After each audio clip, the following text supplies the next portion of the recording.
What's up? What's up? What's up? How we doing this evening? How are we doing this evening? I am having technical difficulties because I suck at what I do. How's everybody doing this evening? We have a action-packed show for everybody tonight. Tonight, later on than tonight, not right now. I know everybody's upset to be seeing my ugly mug right now. Not right now, but in a little bit this evening, Mr. Carter Bryant will be joining us on the show. Talk about a little bit of LSU football. It's been a kind of a interesting last couple of days. Tonight we're going to talk about the proposal that Major League Baseball gave to the Major League Baseball Players Association regarding aspects changing to the draft and also player salaries to a point. We're going to discuss that. The MLBPA have already put out a statement regarding that proposal, which I have, and we will talk about later on the show. Lane Kiffin and LSU football are continuing to just hammer recruiting, hammer his 2027 class, getting Trey Martin and a couple of whiteheads here to LSU. I'll be honest with you, I can't think of every recruit's name off the top of my head because they're getting too many. I know a lot of Ole Miss fans are pointing and poking at us saying, hey, we have a better draft class than you. We have a higher ranking. Don't get too cocky. Don't count your chickens before they hatch. Jay Johnson did an appearance on Mic'd Up. It was a great show. Great interview with Jay, Mitch, Mikey Matsuk, and Lloyd with Jay Johnson. They always have a great show. It's a great rapport those guys have with Jay. He had a great interview with Jay. He had a lot of comments that I'm going to talk about later on this evening, when we talk about LSU baseball and also talk about how the MLB and MLBPA, the proposal interacts with LSU baseball and recruiting. Some news that happened before we came on this afternoon. Braxton Beatty, left-hander from Texas, took his name out of the MLB draft. He is coming to Baton Rouge next season. He will be enrolling in school. Congratulations to Braxton Beatty on becoming a Tiger. I may be talking to Braxton already. Maybe want to check out the thumbnail next week. Maybe we'll have Braxton Beatty on the show. But before we get into that, I'm going to ask you like I always do. Again, I hate doing this, but I have to. Do me a favor. Please like the stream. If you're watching on X, please share the post, repost the stream, subscribe to the YouTube channel, subscribe to the Instagram, subscribe to the TikTok. It does more than you can possibly imagine when you do that. It's free. I'm not going to ask you to pay any money for me. It's not going to happen. But if you can do the free things for me by liking the stream, sharing the posts, liking the posts, telling your friends and family about it, if they're LSU fans, if they're baseball fans, if they're football fans, whether it's LSU, just college in general, Major League Baseball, NFL, please tell them to come see the show. We're going to attack all those topics here on Walk It Off throughout the year. But before we get into the main topics of today, I want to talk about the Lane Kiffin interview with Tyrann Mathieu on In the Bayou. Yesterday afternoon, I was riding around town, kind of doing a little bit of, adulting, as I like to call it. And I saw the interview get posted. And I'm like, oh, okay, I'll check it out. That interview has so many nuggets in it. So much information from Lane Kiffin that is off the cuff to a point. I think at the beginning of the interview, Lane was a little, reserved, but he really, really loosened up with Tyrann as the interview went on. And it was so much just beautiful information that if you listened to it and you absorbed it, you would understand what Lane was trying to say and how Lane looks at LSU in general.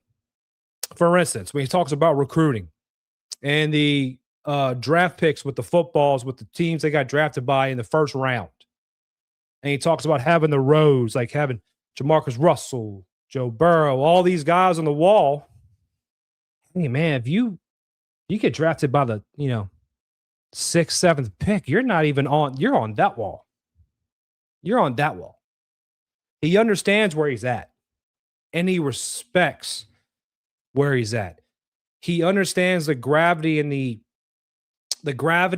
and the importance of what he has here. He understands the people of Baton Rouge. The way he spoke about the people in Louisiana and Baton Rouge in particular, it's very complimentary. Now, yes, in Ole Miss, at the previous school in Oxford, at the University of Mississippi. That's what I'm going to start calling them now. The University of Mississippi, because, Ole Miss, I just can't get down with that, culture. Anyways, the University of Mississippi, he spoke well about Oxford. And yeah, I would assume I've never been to Oxford. I wouldn't be against visiting Oxford one day.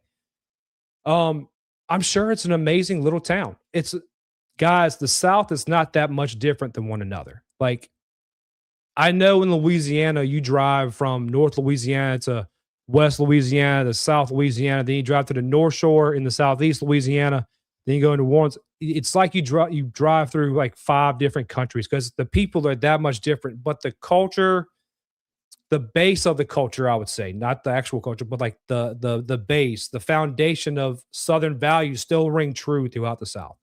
That doesn't change whether or not you're in Louisiana or you're in Mississippi. I'm sure that's a fine town. I've heard they have a Dairy Queen, maybe a Whataburger. I'm not sure. Maybe a Five Guys. I don't know. I know it's a small town, and I'm sure he spoke well about it. I think Lane's enjoying his time here in Baton Rouge more than he ever could have possibly imagined when he took the job. It's simple. It's what he said when he walked into that opening press conference, when he was announced as the head coach of LSU football. I believe the just different slogan was kind of already baked in, right? He wrote his opening speech and he wanted to separate. Every coach is going to want to separate themselves from the prior coach, even if you're coming in behind Nick Saban or Skip Bartman or anybody, even Jay Johnson or Paul Maneri. You're going to want to set a definite dividing line between you and that prior administration. Same goes for Lane. I believe Lane walked in and when he went to the football ops, he saw the big state of Louisiana neon that says the path, and he went, nah, that ain't going to work.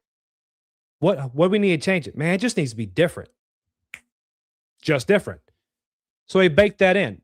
But I think the more and more he is here in Baton Rouge, the more and more he's here in Louisiana, that just different slogan kind of just grows in his mind because he sees it.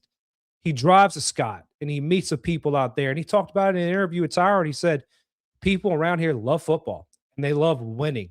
And all they want to do when they see me is talk to me about, hey, coach, just win. Just win.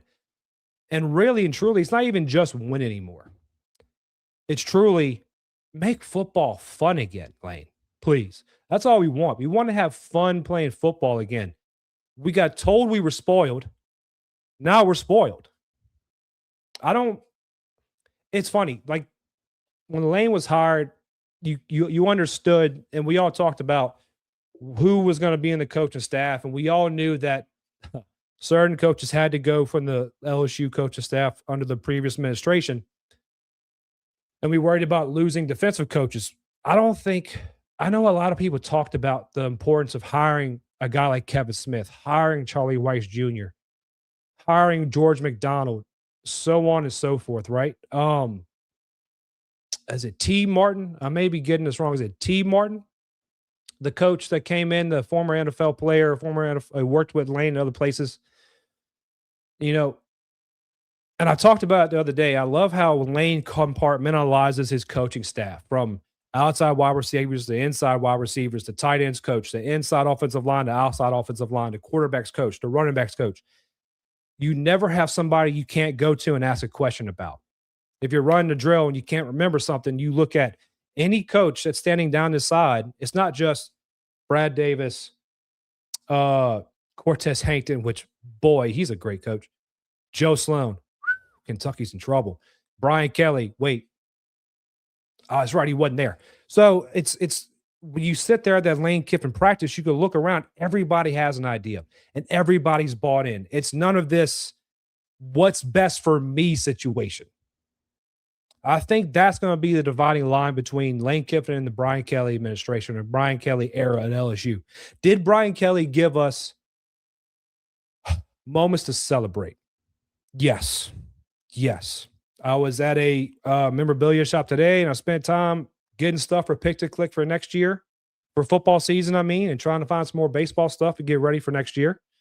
And, flipping through images and pictures they have in these little things that you can buy and put in frames and hang up on a wall. And I'm seeing the Mason Taylor diving at the pylon. I call it, they don't call it a walk off in football, but I call it a walk off. You know, they had like the Jaden Daniels run up the sideline, like in Florida. There were so many moments, but I think those moments came despite Brian Kelly. A lot of Brian Kelly's coaching administration had a very me mindset. Me, right? The only coach or area of coaches that didn't kind of think that way, I believe, were on the defensive side, and that was Blake Baker, Corey Raymond, Kevin Peoples, to name a few. The offensive side, where we really had the most struggles, and without Matt House, it was a lot of what's best for me. What would make my resume look better at my next stop? What would help me get this job promotion? We always heard about coaches possibly taking head coaching jobs or going to the NFL as a position coach or this or that. We always talked about those things. Now we're kind of talking like, what's Kevin Smith going to do to develop Harlem Berry, Caden Durham, Trey Segura, Dylan Jones, right? Dylan Jones, a name he spoke about in the interview as a guy to hasn't getting the love he deserves, right? Who, like I said in the short, and I said on the show the other day, I think he takes that number 2 spot on the depth chart in the running back room. But you see the change in culture, you see the change in mindset through the coaching staff, and you don't have to see the players. Like I believe Tyron did an interview with Weeks. I have not seen it yet. If it is out, I will watch it. But I was really looking forward to hear what Lane Kiffin had to say, because he's not on X, he's not on social media. We don't get the interaction we usually get, which is good. He spoke about that in an interview as well. I think if it's better for his mental health to stay off of social media at the time, do it. Hey, give yourself that time. And I think, and he spoke about how much recruits, parents love him on social media. Okay. That's awesome. And I think having a guy like Ed Orgeron on staff helps with that, because who's doing the recruiting? Not saying Lane isn't recruiting. Don't clip this, Ole Miss fans, and say Lane isn't recruiting. I'm not saying that. But why do you hire Coach O? Why do you hire Ed Orgeron?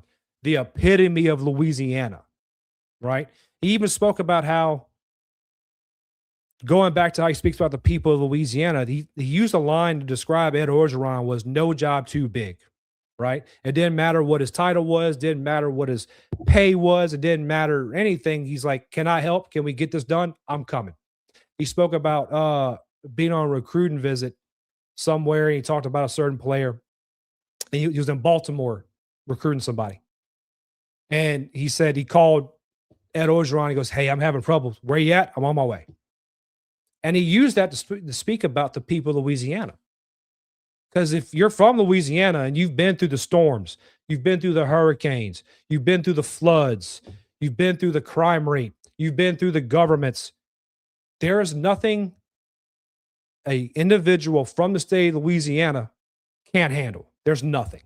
You can't throw a job at us. You can't throw a problem at us that we can't get over, and we could do it together. That's what and Lane is sitting here and he's taking all this in. He's realizing just how much Nick Saban was telling him the truth. He realizes Nick Saban wasn't just talking up LSU. He wasn't just saying that's the best job in the country for whatever reason. Nick Saban knew it, and he told all of his coaches, hey, if you can ever get to Louisiana, you could build something great there. And Lane's using the people of Louisiana in a good way, mind you, to help build this program back to the greatness it once was. He spoke about that as well. He wants to bring this culture back. And he talked about Whit Weeks. It's off the top of my head remembering this. He talked about Whit Weeks. When he was coming to LSU and he decided to come back for his final year, Whit told Lane that he wanted to come back to make this place the place it was when he watched it growing up, or what he came to or what he believed this place would be. Lane sees everything we've seen. Lane knows the atmosphere in Tiger Stadium, in Death Valley. He knows how it is to be on that opposite sideline, he said himself, and he wants to know the feeling of being on the home sideline. He wants to bring that grit back, that tenacity back, that fire that is bred here in the state of Louisiana by the fans. And that fire is infectious. It grows like a bad weed, and it digs into every single player and coach and member of the administration, and it gives them that same fire and that same competition. Why do you think so many successful businessmen and women, actors, athletes come out of state of Louisiana? Because no matter who you are, Missouri may be the show me state, but you got to come show me you better than me at this. That's Louisiana. Sportsman's paradise. Yeah, that's a great sportsman's paradise, but it's not. We don't roll over for anybody. We so headstrong. We built a city in a bowl below sea level. And it's a top tourist attraction. Get on our level. Lane sees that work ethic and that fire, and it's breathing inside of him. He's loving it.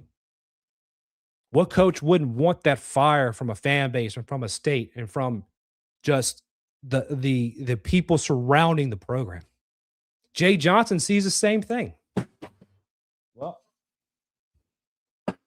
that fell. Good thing the lid was on. Jay Johnson sees the same thing from the people.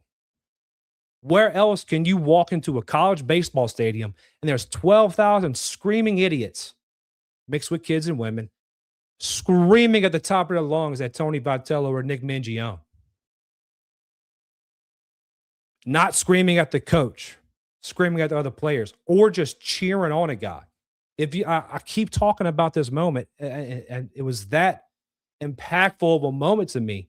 If you weren't at the opening day game against Milwaukee, when Gavin Guidry came out of the bullpen for his relief appearance, and the way that stadium, the cheers around the stadium wrapped around into the grandstand from the right field bleachers down the right field line, across into the left field bleachers around. I was sitting in the middle of the grandstand. If you can buy a handicap seat, it's the best seat in the house. I didn't know I bought a handicap seat, full disclosure, but if you can, do it.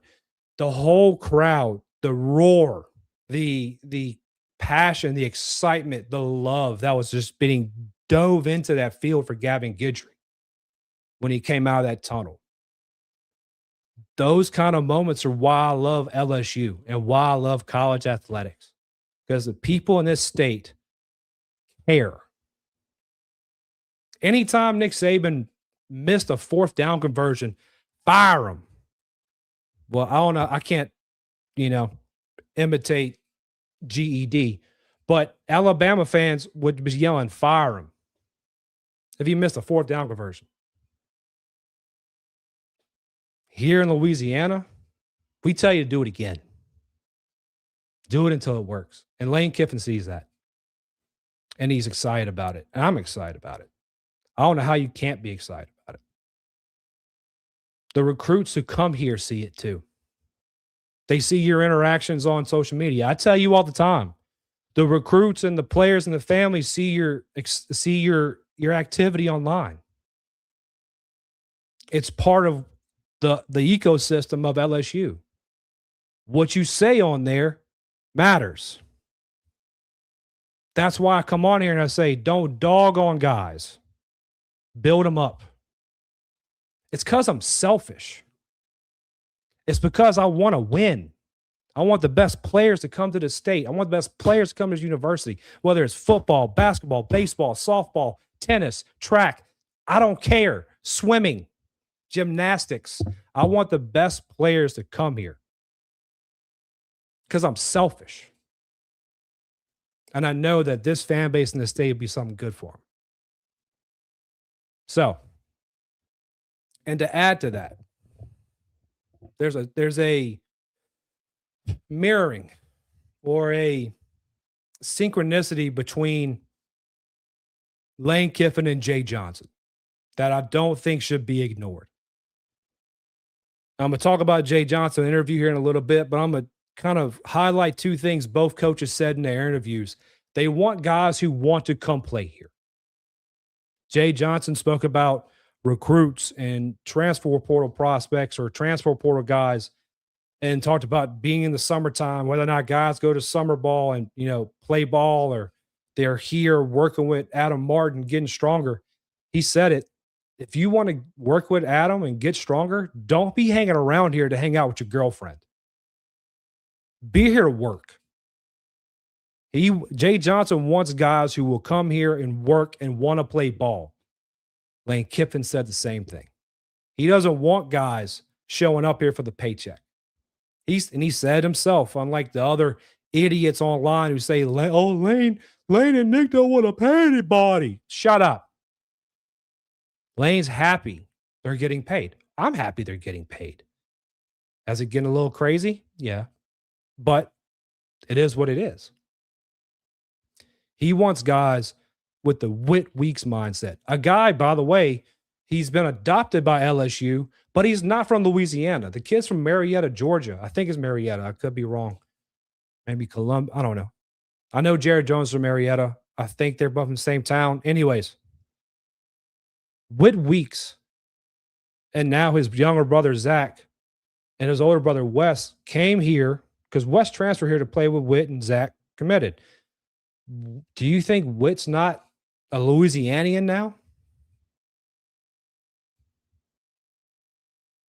Whit could have got drafted. Would he got drafted high? Probably not because he was injured, but Whit is the embodiment of an LSU fan on the field, on defense, screaming, yelling, running, hitting. Whether it's a run play, stuffed at the line, or a pass play blocked away by Mie Sourdough Lane, is the best play of the world. Lane Kiffin is excited to be here because he knows what he can do here. He knows what you can do to help him here. Louisiana is the greatest state in the country. I love this raggedy old swamp. Let's do our best to keep it that way. Lane Kiffin and Jay Johnson. And like I said on the thumbnail, trust the process. Trust the process. Let's get to the chat real quick. Wow, I've been talking a while. My bad, guys. Babin, what's up, my guy? Great show earlier, man. Great show. Robbie, what's up, fellas? What's up, Robbie? By the way, if y'all aren't following Robbie, please go do it. That man is doing more to track the summer league of these guys. He could tell you what town they're in, what sponsor home they're staying in, what their batting average is. He's doing a great job. Good job, Robbie. Zach, nice haircut. Thank you, sir. Hey, I cleaned up decently. By the way, the Jesus One polos. They nice. If you fat like me, size up. They are very, very form-fitting. Mikey joked about my J Mitch post. I saw that. Hey, KK, how you doing, sweetheart? Oxford sucks. It very well could. I can tell you one thing. All the kids' parents are lawyers, apparently. Do you know my father? My father's a lawyer. He hangs out with Coach Golding. He got him out of a DUI last week. They have a Dollar Tree. Look, people sleep on Dollar Tree. Dollar Tree is better than Dollar General. I'll say that. Uncle Randy, how you doing, my guy? Thank you, Zach, for telling me T. Martin. Thank you. I don't trust my brain sometimes. I'm sorry. T. Martin made Tennessee great, and they haven't been good since he left. Good point. Miss Peggy, how you doing? Miss Peggy. He made his first post today since then. I did not see it. I have been going today. You boys got a lot to do in, 7 days. 7 days. A lot. Knox told his dad he couldn't stay off social media, and Lane said, watch me. Exactly. Never too late, always on time. Mr. Coyote Operator, how you doing? Lane viewed it as a challenge. Knox told his dad, you are doing too much. I thought Lane was being like honestly reserved, to be completely honest. By the way, anybody waiting on Carter, he's going to be running a little bit later into the show. Just to be honest with you, he's good. He is coming on. He had prior engagements, but he will be joining us. Honey Badger killed that interview, of course. Honey Badger's his uncle's all-time favorite, along with Joe Burrow, but Honey Badger from New Orleans and played for the Saints. Yeah, he did. Oh, let's see.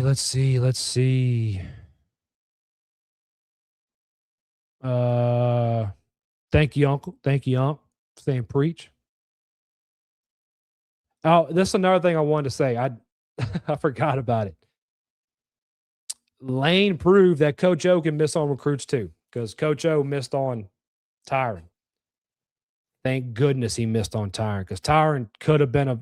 Do you think Coach O lets Tyron walk out of there if he knows what he has at that camp? Ooh, boy. All right, let's see. My favorite part of the interview was when Lane went down to Grand Isle to fish when he got to South Lafourche. Aaron called Coach O, and then he hired him back because he knew he had killed it in recruiting. He was hiring Coach O back before he went to South Lafourche Parish and went and brought him out to go eat. Not sure if you were at Omaha last year. I was not. Paulie J, but one of the highlights was a let's go Stanfield chance when Stanley was at the plate batting under 200. You're thinking of Brazzy. You're thinking of Michael Braswell. Yes. But see, that's the dichotomy of Louisiana and like LSU baseball fans, or how do I want to put this? That's the separation of LSU football I can't speak. LSU football fans who watch baseball and LSU baseball fans.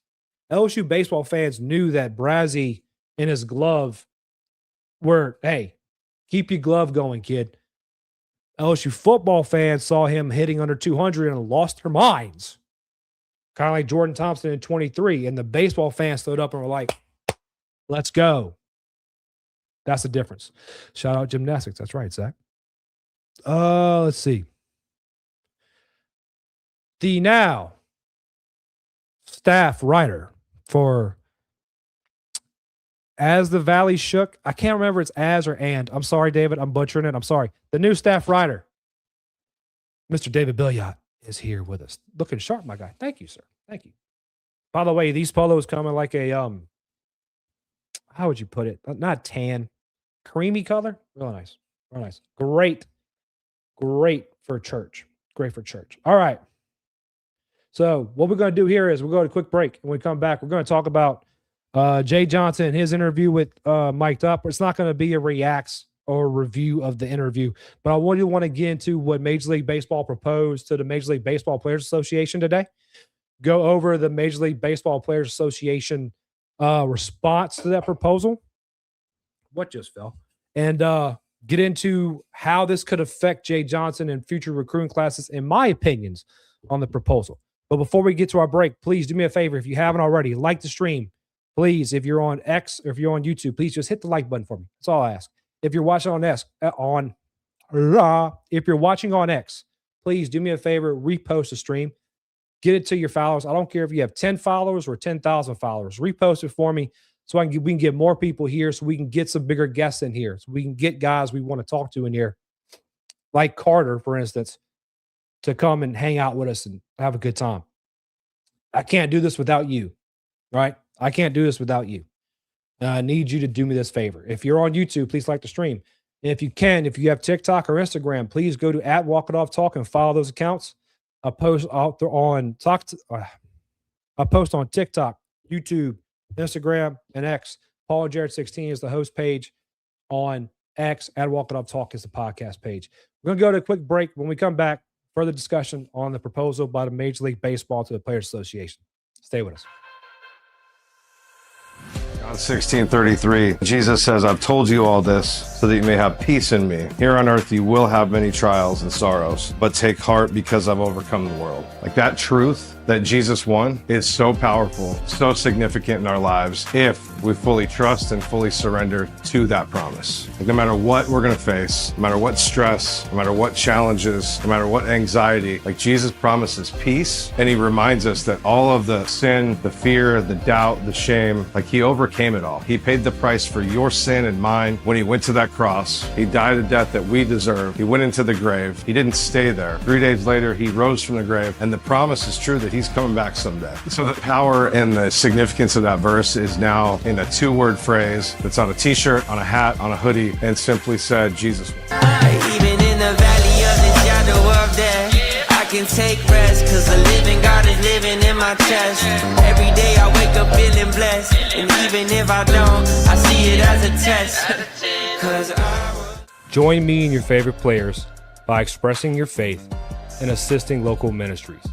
Use code WalkItOffTalk for 20% off your orders at JesusOneApparel.com. 15% of your purchase will support local ministries like the LSU FCA. That is code WalkItOffTalk for 20% off. Jesus One. In South Louisiana, there's nothing we love more than God, family, sports, and food. For your next get-together, make sure you contact Mie Sourdough Bakery. Whether you're gathering with friends and family for the big game or surrounding yourself with loved ones for a Sunday dinner, let Mie Sourdough Bakery provide what you need to make it that much more special. Mie Sourdough Bakery is a small batch, all organic bakery right here in the heart of Baton Rouge, Louisiana. Go take a look at what's being mixed up in the kitchen next, as well as place your orders on Instagram at Mie Sourdough Bakery. Don't forget to pick up your regular sourdough loaves, your jalapeno cheddar loaves, cookies for those late night snacks, and cinnamon rolls for those early morning cravings. Mie Sourdough Bakery, where the first ingredients in anything made is love. Mie Sourdough Bakery. And the valley shook. And stupid. And the valley shook. Staff writer for And the Valley Shook, Mr. David Billiot. I don't trust my brain, Zach. What are you talking about? I don't trust my brain. My brain, look, did anybody ever see, I know it's a chick flick, say what you want to say, I don't care. It's a Mel Gibson movie, he's hilarious.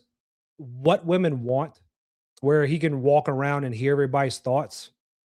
Buddy, if y'all could hear what goes through my mind all day, y'all put me in a loony bin. In a straight up loony bin. Let's see. Yep, Braswell. And you're welcome for the shout out. You deserve it. So, you know what? I'm not even going to say that right now. I'm going to wait for David to say it one day in the future. All right. I was going to say something. I'm happy Jay Mitch had like a brain fart last night too, because it makes me feel better. Because Jay Mitch and Mikey do a great job. Jay Mitch does a great job on SEC Network. And when he had a brain fart, I was like, okay, not the only one. So speaking of that interview, Mikey Motzuk, Jay Mitch, and Lloyd Courtney all on Mic'd Up had Jay Johnson as their guest. I think that was last night, if I'm not mistaken. And it was great interview, as it always is. Jay has a really good rapport with those guys. And they really get like the lighthearted side of Jay Johnson out, which is awesome to see. Because like I say, Will Ferrell guy, right? Wedding Crashers guy. It's great to see that side of Jay Johnson come out in interviews. Like for instance, I gotta give Lloyd Courtney the credit because the balls that man has are brass. Whenever Jay brings up the book and he's like, this book right here, I've been writing a lineup in over and over again. Show me or show it. I was like, that could have went two ways and it went well for you. Good job. Shout out to Lloyd Courtney. It was a great interview. And what I love about what Jay spoke about was kind of like we talked about earlier. He wants guys like coming from this past season and looking at the MLB draft and getting players to come to LSU and the type of players he wants here at LSU. He wants guys who want to be here, who want to work, who want to play ball. He said it in an interview. I think it was a post-game interview. after the tournament, he said he doesn't want players who baseball's a part of their life. He wants players that baseball is their life. Sorry. He wants players that baseball is their life, not just a part of their life. And he finds that very important. And I think that became very important this year when some of the players he had here, baseball was a part of their lives, right? And speaking of that, right now, and somebody correct me if I'm wrong, please. Yeah, exactly. Yeah. I missed it. Jay went, no, exactly. No. Oh, and by the way, I've told David this. I've told Zach this. I think I've told Justin Babin this. I've told anybody who will listen. Andy's is goated. If you don't go to, I got Andy's in the freezer right now because we got it yesterday. So I got a haircut because my son, it was my boys. My youngest had his first haircut, and my oldest had his first big boy haircut where he sat by himself and he'd have to sit on my lap for a haircut. They're young, so don't judge me. They did so well. We're like, okay, we'll get the oldest some ice cream, but it got so late that it was too late. He would have been bouncing off the walls. So I got Andy's in the freezer, cuz like when Jay said Chipotle, which I've never have, probably have to try it now that Jay talked about it. And Andy's, we're two peas in a pod, my guy. Come hang out with me.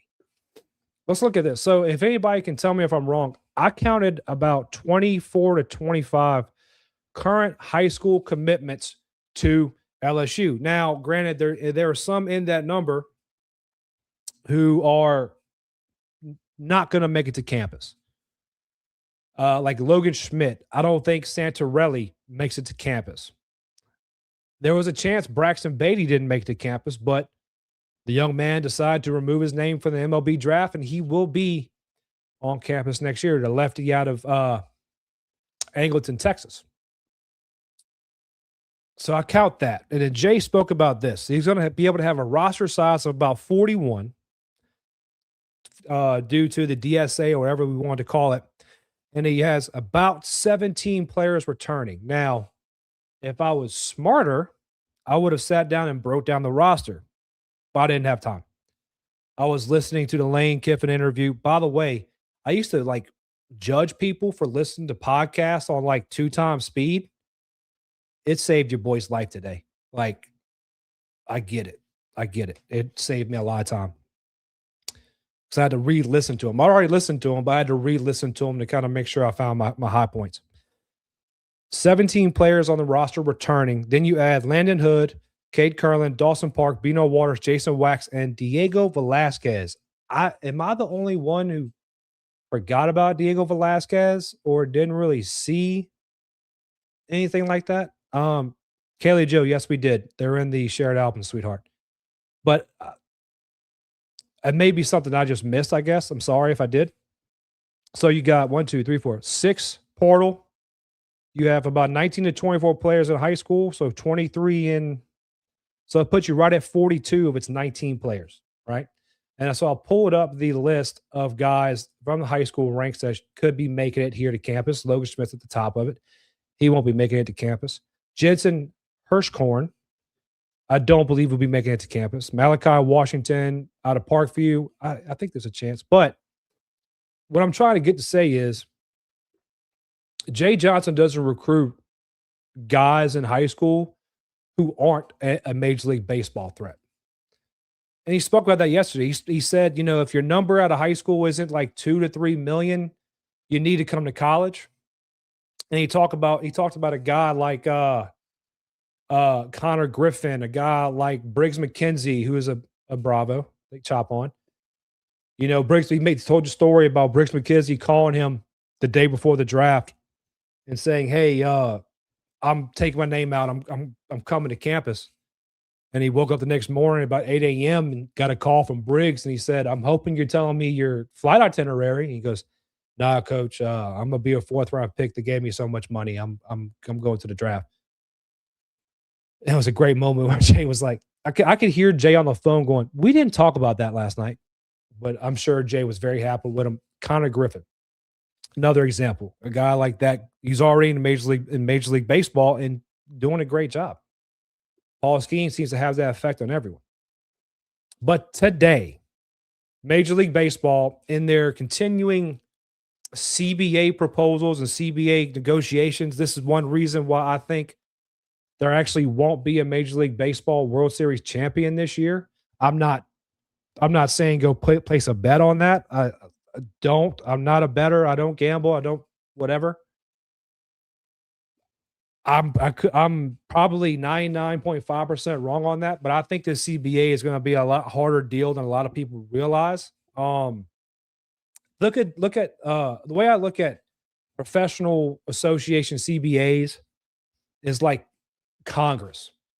You'll have a bill that say, let's support the Boy Scouts of America, or let's support children with autism. All right. We all support children with autism, right? We all want the best for them. They'll slide in things into those bills to get them to pass. I heard a great story about it. Real example. They had a defense budget. This is from, if you are chronically on YouTube, or seen anything on Instagram, you'll know this person more than likely. His name is John Kiriakou. He's a former CIA officer. And he got arrested. For long story, he served 23 months in prison, whatever. He lost his pension. So John McCain, a former congressman, was trying to help him because he, didn't agree he shouldn't have went to prison. We're going to put this into defense, like the budget for the defense, for the nation's defense budget. We're going to slide this one page in that says anybody sentenced to prison from this day to this day, November 1st and November 7th, 20, whenever, get their pension back. That's how I look at the CBA. They stuff stuff and things that you don't think is going to happen.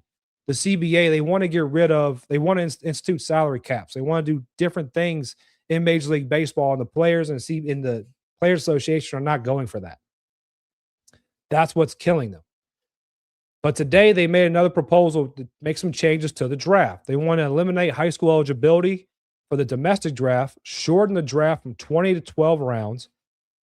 And even the 20-round draft is not 20 rounds because you have rounds between rounds within rounds. And they want to nearly halve the amateur bonus pool from $358.7 to $200 million. And the things here that are going to really impact Jay Johnson are the domestic draft, barring the domestic draft from high school and junior college players, actually. It will make them be at least 20 years old to be drafted.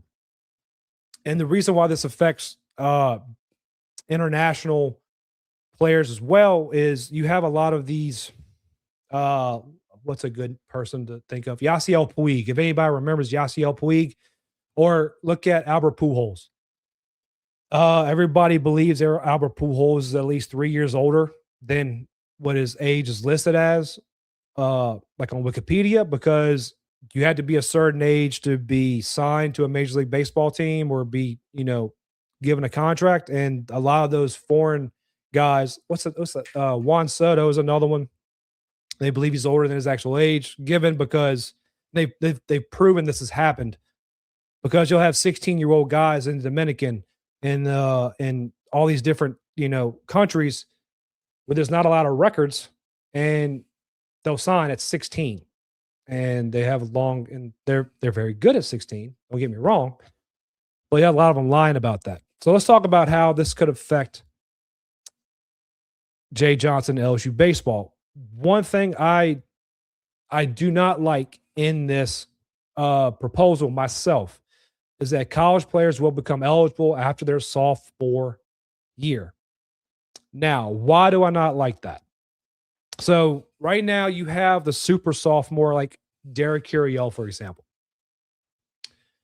You have super sophomore tropes and the ability for guys to leave, and that's the reality of the world we live in right now, and it's fine.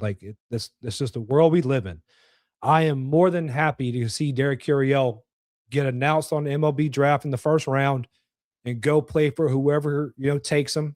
He's not going to fall to the Braves at 26, unfortunately, Robbie and David. And the Yankees don't know how to draft, Zach. But that's the world we live in right now. This would turn every player into a super sophomore, and then on top of that, you limit the draft rounds to 12. Now, it still could end up being closer to 50 rounds with all the rounds within rounds. And you also lower the bonus pool from 338, whatever it was, to 200 million. What I don't like about it is so my opinion on kids coming to college, if you are Mike Trout, if you are Bryce Harper, go to professional baseball. Bryce Harper drops out of high school, goes to JUCO a wood bat league in JUCO, plays for a year, gets drafted. He's in the show at 18, right? A guy like Connor Griffin, go to the show. A guy like Briggs McKenzie is the number 2 pitching prospect in minor league baseball behind Kane Anderson, who came to LSU, by the way. But shout out to Briggs McKenzie. Picture that arm on that roster this year. But you have certain guys, you have outliers, right? The 1% of the 1% who stand out. Yeah, I believe right now, as the rules are written, go to the draft. For everyone else, you kind of need to come to college and develop, right? And I think 2 years is kind of hamstringing guys. Like Jay said in the interview with with Mikey and Jay Mitch, if you're a 4th, 5th round guy, sometimes 3rd round guy, the chance of you making it to the bigs is not great. Anything even past that, it's a really hard, road to climb, because they're just not that invested in you. If you're a 1st, 2nd round guy, they're invested in you and they want to see you succeed. Other than that, you're a flyer. It isn't like the NFL or I can't say anything about the NBA. It isn't like the NFL where it isn't really a flyer until like the 5th, 6th round. The first through 4 rounds around are guys are going to invest money in. They're going to invest time and want to see succeed. MLB, especially with a 20 round draft and more, after the 3rd round it's kind of like, hey, we'll take a flyer on this kid. We'll do this. That's why I don't like the way they do the bonus pool. Because say, for instance, let's keep it 20 rounds. Let's say you have 20 rounds and you have a $200 million bonus pool, right?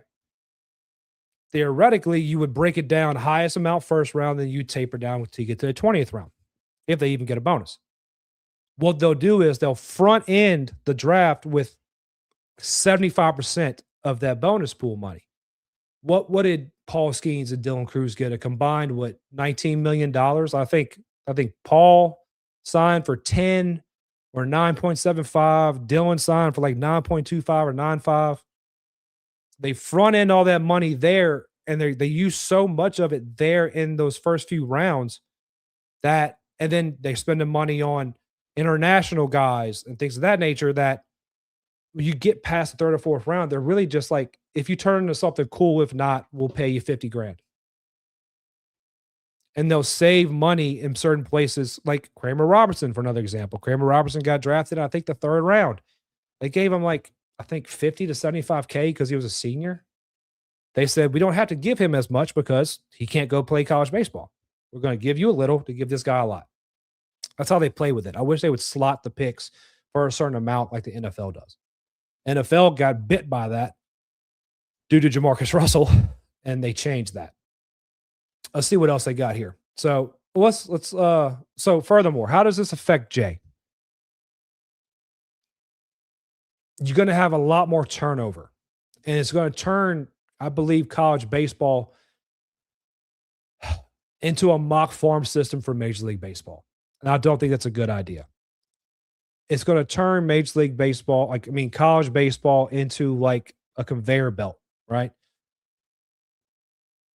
You're going to have more guys trying to get starting time their first season than really should. And Jay talked about Mason Braun a good bit, and he talked about like Omar Cerna. Mason Braun, he was a draft risk last year. And when he came to campus, he was, he ended up playing and he ended up producing and and being a great add to this team, and I'm happy for that. Now there's chances he may not be a starter next year. It just is what it is. It depends on the transfer portal, how hard he works. But I think you need to change it to the junior year still. I think because then at the same time, if this sophomore rule was enacted when Paul Skeens was at Air Force, do we get Paul Skeens to campus? I still think you do, because really his stock wasn't as high until after he came here and was throwing 103 and dominating SEC baseball.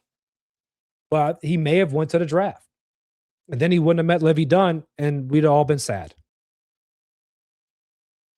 Jay Johnson, if you had to ask him, he'd say make it to their seniors. That's not realistic. I think they need to go to the junior year, personally. Aside from that, I think it's a good idea to ban high schoolers from entering the draft. There's still ways around it. I mean, when I was coming up, you had a lot of the best players go in JUCO and then transfer in D1 after because they didn't have the grades. They didn't care. They just focused on baseball so much. I think that's changed for the better. Oh, I look up and look who it is. Daily Joy. SEC Pretty in the building. How you doing, sweetheart? Let's get to the chat real quick. What have I missed? Y'all ain't been talking as much in the chat. By the way, I don't know if y'all have noticed, I tinker a lot with a lot of stuff. I'm a tinkerer. That's why I got my golf clubs right here. Me playing golf was a terrible idea for years because I changed my shafts. I changed this. I changed that. I changed lighting so much in here. Also, another quick thing. I did buy some more stuff for Pick to Click during football season. In the chat, give me some names of players or things you would like to see. Don't say tickets. Don't say tickets. Things you'd like to see up for grabs for Pick to Click, if you can. All right. Let's get to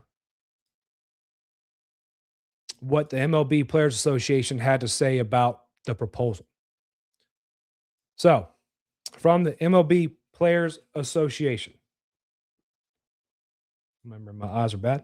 Today, Major League Baseball made another set of proposals that are flat out bad for baseball, ones that would cripple the next generation of players and damage the future of our game. They would, among other things, eliminate over $1 billion in player compensation from the international and domestic system over the next 5 years.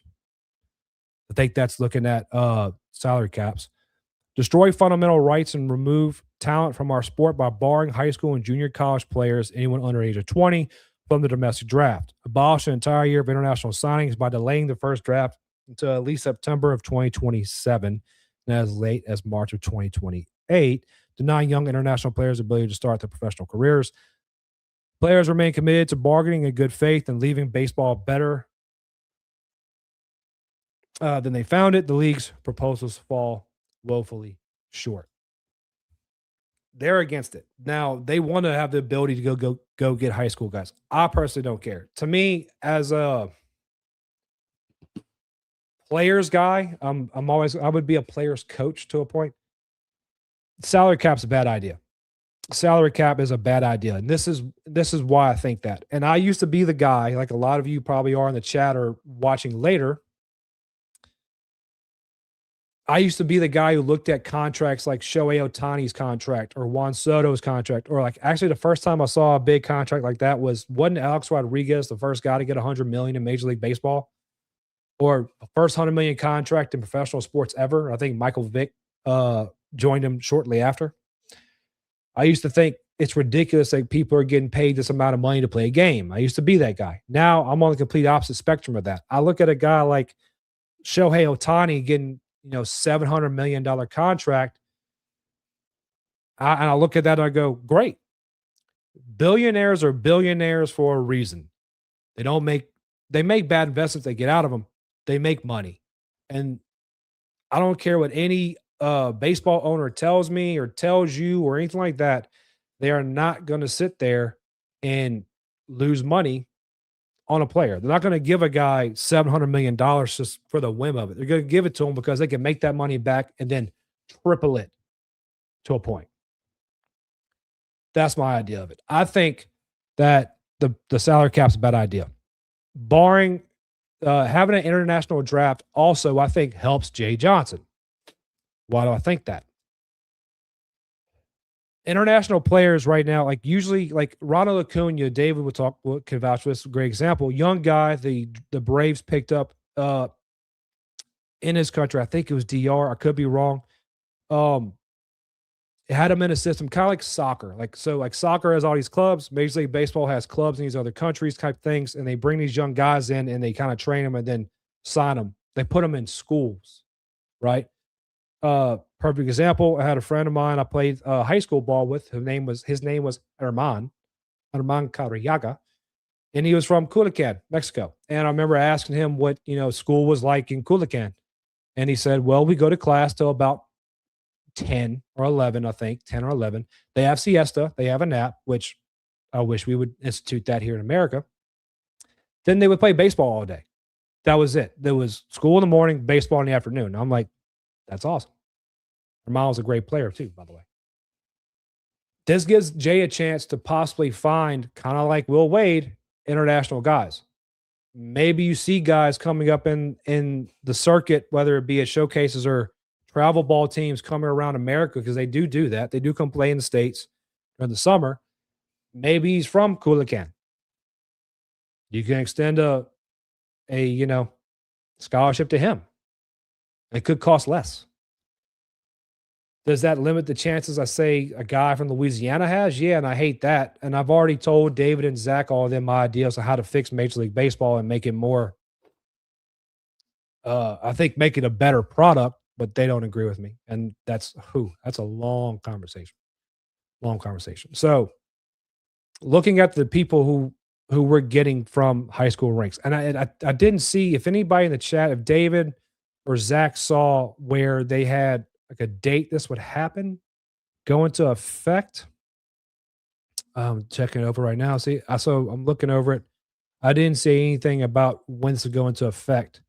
Oh, okay. Let's see. Maybe this is it. Maybe this. Hold on one second, guys.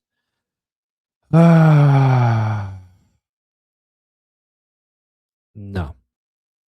So this even if this got accepted by Major League Baseball Players Association, December is when the agreement ends. Yes, but when would the draft barrings go into effect is my thing, because it'd be kind of hard to tell teams preparing in the offseason to now you can't have those guys.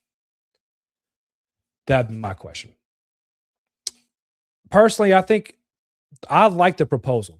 I don't like the time frame. I don't like it. May be next year, Jared. I don't know. It may be next year. See, this is why I tell y'all to follow Robbie. Acuna came from La Sabana, Venezuela. Look, Robbie, Venezuela, DR, Puerto Rico, all the same to me. Brazil, all the same with me. I did not see yet. I'm writing a piece about it tonight, so I need to look more into it. Yes, you do.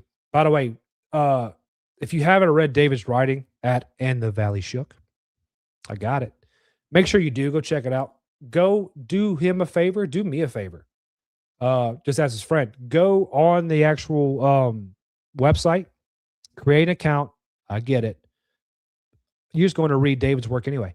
Go over there and leave a comment on the articles he writes. It does David a big service. It helps him out tremendously. Go ahead and do that for him if you don't mind. Please. Daily Joe says it herself. You're killing it, David. And he is. Dude is mashing. Daily, if you knew what I told that boy, what was that, David? December or November? I think it was November. It was November. Paul knows more than ball. Anyways, what were we talking about? I'm sorry. So my opinion on this proposal and how it affects Jay Johnson LSU baseball. I like the proposal. It'll never go through. And this is also why I don't think the CBA gets signed to where they can have a World Series champion. I think there will be a lockout or a strike before that happens. You had guys like Bryce Harper threatening to fight Rob Manfred, the commissioner of Major League Baseball, in the Phillies locker room over what he came up and said. This was on Twitter, my guy. before we met, remember? So that's why I don't think that the CBA gets signed. You don't have a World Series champion. Oh, okay. Let's see this. According to the Daily Mail, I don't know how accurate it is. The proposal will go into effect in 2028. Okay.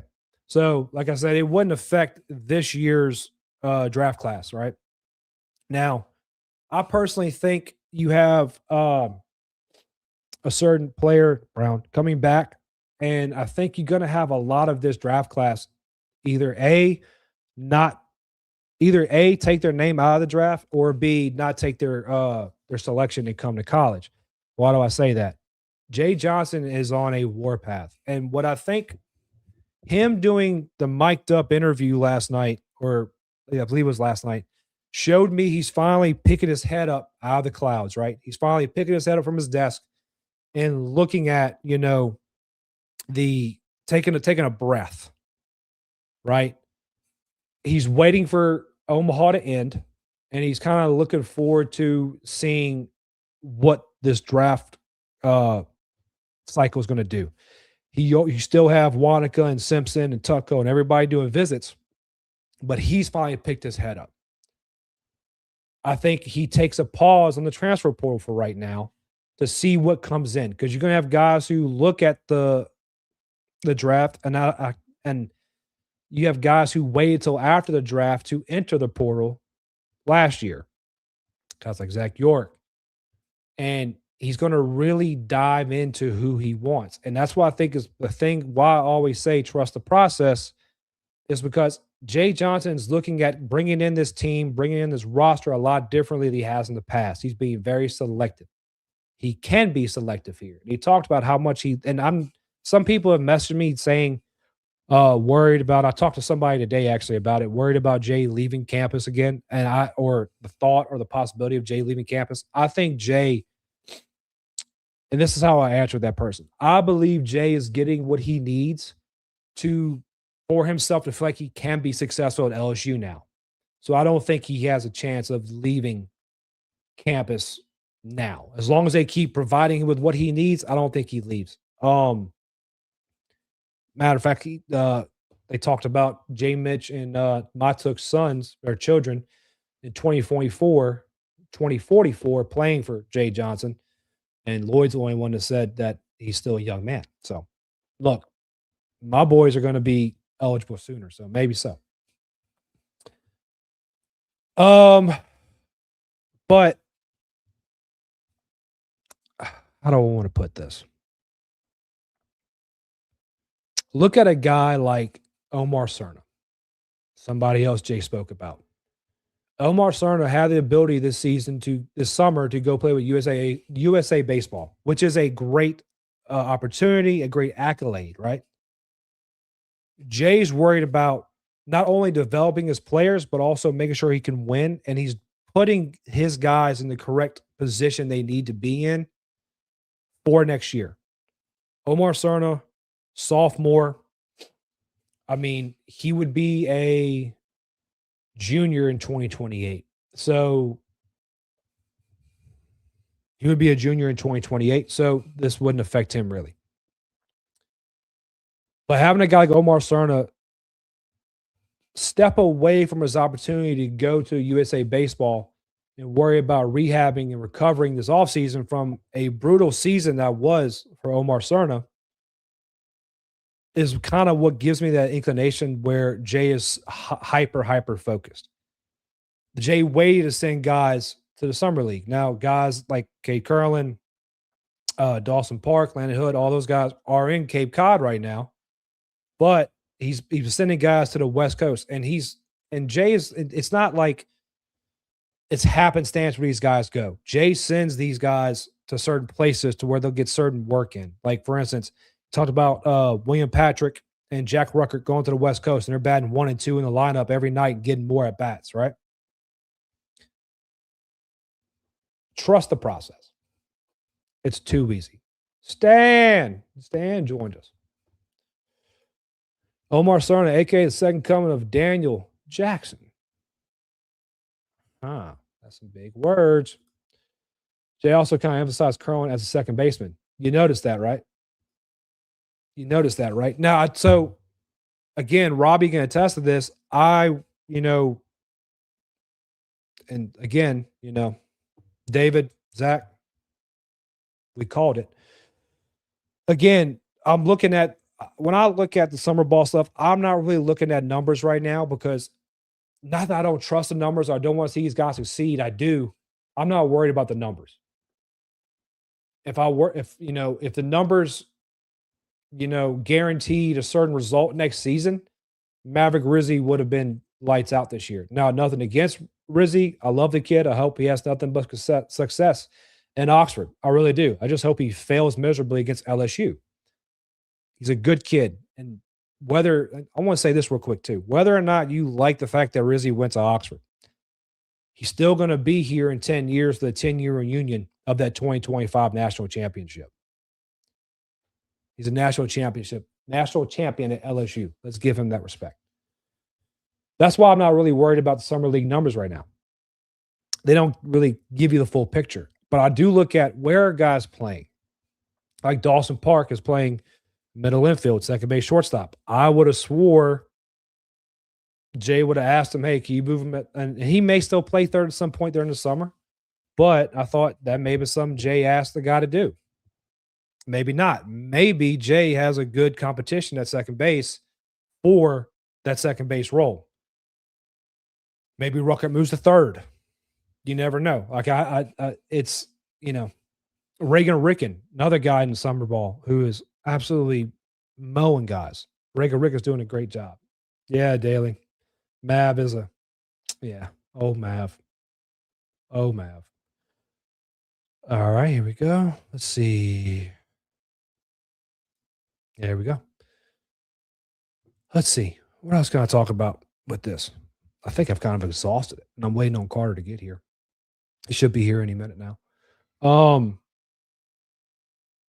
Yeah. Any questions? If y'all haven't already, I'll do this again. If you haven't already, please like the stream. If you're on X, please repost it, share it with any and everybody you can. If you're on YouTube, please subscribe and like the video. If you are on YouTube and your family have iPhones or have phones and they watch YouTube, just grab it and subscribe them to the channel. They will enjoy the content. They will enjoy the content. I've basically given up the Facebook. I've basically given up. The only interaction I've got on Facebook is from Texas Tech fans who did not like my short I made. By the way, can I ask you this? Did anybody get the joke I was making about the tortilla? I'm going to eat my tortilla, baby. Can anybody tell me what movie I was trying to mimic? Or the actor in what movie I was trying to mimic? Some of y'all should understand that. Some of y'all should get it. Let's see real quick. Let's see.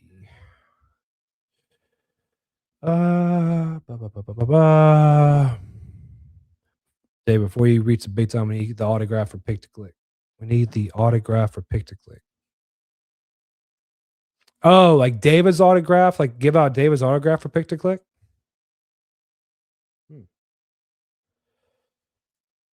What are your thoughts on them changing the MLB Home Run Derby back? They changed the MLB Home Run Derby back. It would be Friday, Stan. Friday. I'm about to have my burrito, baby. He's walking through the house. It was Friday, but good job. It's probably on next Friday too. I have not seen what they did changing the Home Run Derby back, Robbie. Let me let's see. I know I've kind of not liked the way they've done it recently. This may be the first time I've seen you hatless. Probably is. Probably is. I'm chronically in a hat. I hate brushing my hair, especially when my hair gets longer. It's such a pain, I think. Oh, let's see. What are they doing to the Home Run Derby real quick while we kill some time? It's going to be on Netflix, I think. It says it's going to be on Netflix. The competitors will receive 20 swings in the first round, 15 in both the final 2 rounds. Hitters will be able to continue to swing if they homer on the final hack they take each round until they make an out. I like that. First round ties we broken every longer home run. That's stupid. Does anybody else think those numbers that those numbers that some of those home runs have like on the stat tracks of those home run derbies are a little inflated, in my opinion? Uh the MLBPA and MLB declined to comment on the formatting changes. Uh the second round of the competition turns head to head. Top finisher from the first round will face a hitter in the fourth. Let's see. This is okay. A significant motivation change was the viewing experience, which has a new custodian. This is Netflix's first year as a TV home for the Derby, July 13th at 8 p.m. No free ads for Netflix, but I don't like it. Seth's Home Run Derby is tomorrow. I will be making a video to highlight our boy. He sent me a bunch of stuff to use. I'm excited. Like I'm always excited to make clips and shorts and stuff like that. Doing this for Seth, who's one of like the best guys. I didn't mean this by Zano, by the way, either. I just meant like he truly is a good guy. It's gonna be a fun video to make. And funny enough, if you're a baseball guy, you know Chip's performance on Instagram. He makes those, he has his glasses and makes those shorts. He's putting on the home run derby. So it's gonna be through him. So it's gonna be pretty cool. Netflix's broadcast of fire, though. But okay, Stan, hold on. Do you remember seeing Mike Tyson's butt for the Tyson Jake Paul fight?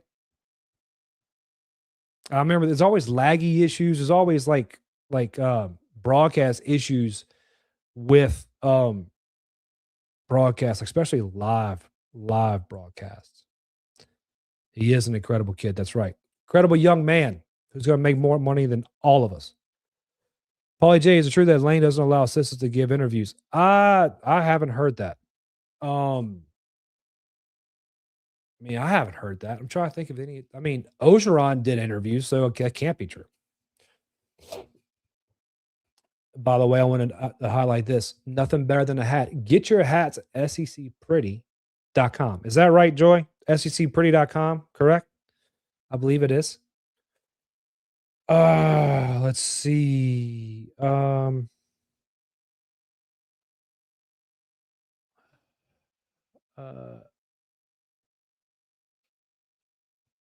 Yeah. Anyways, can you send me info of Seth's Home Run Derby? I'm going to write something on it so people know about it. Yes, I will, David. I will.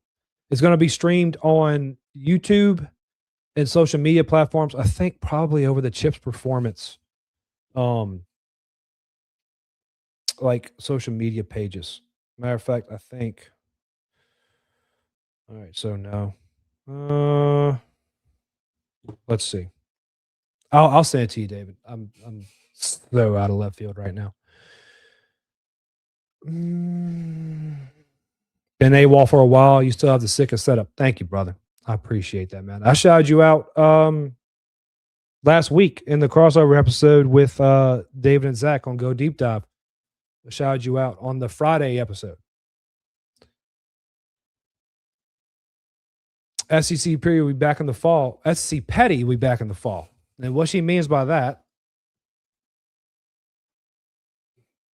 this is not a paid advertisement. I just love Daily Joy. SEC Petty. These hats are awesome. I'd put it on, but I'd mess up this sick hair, dude.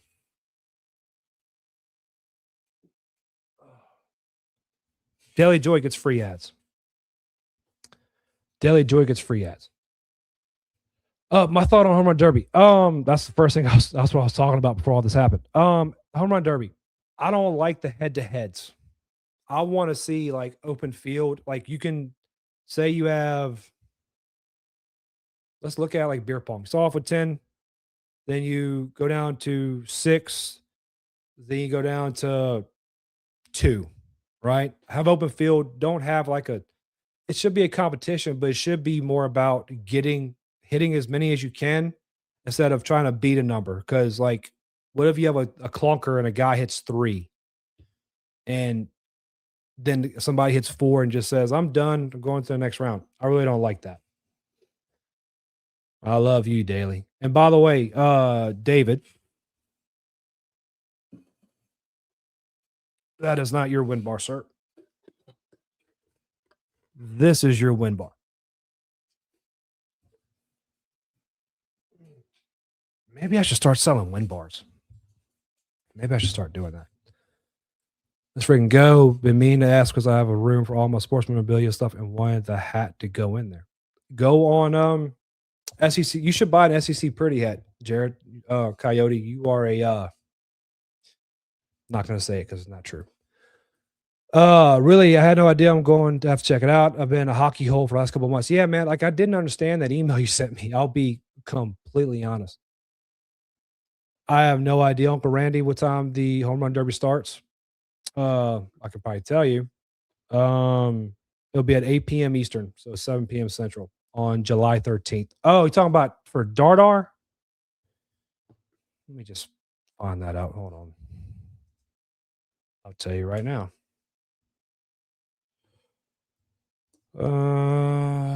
Let's see. The Derby. Friday, June 19th at 6 p.m. Central. First swing at 7 p.m. Central. Let's see. By the way, Steph Dardar, the first player listed in the bracket. Just saying. Watch live on YouTube. So, I'm going to do this right now to be a decent person. Boom, boom, boom. All right.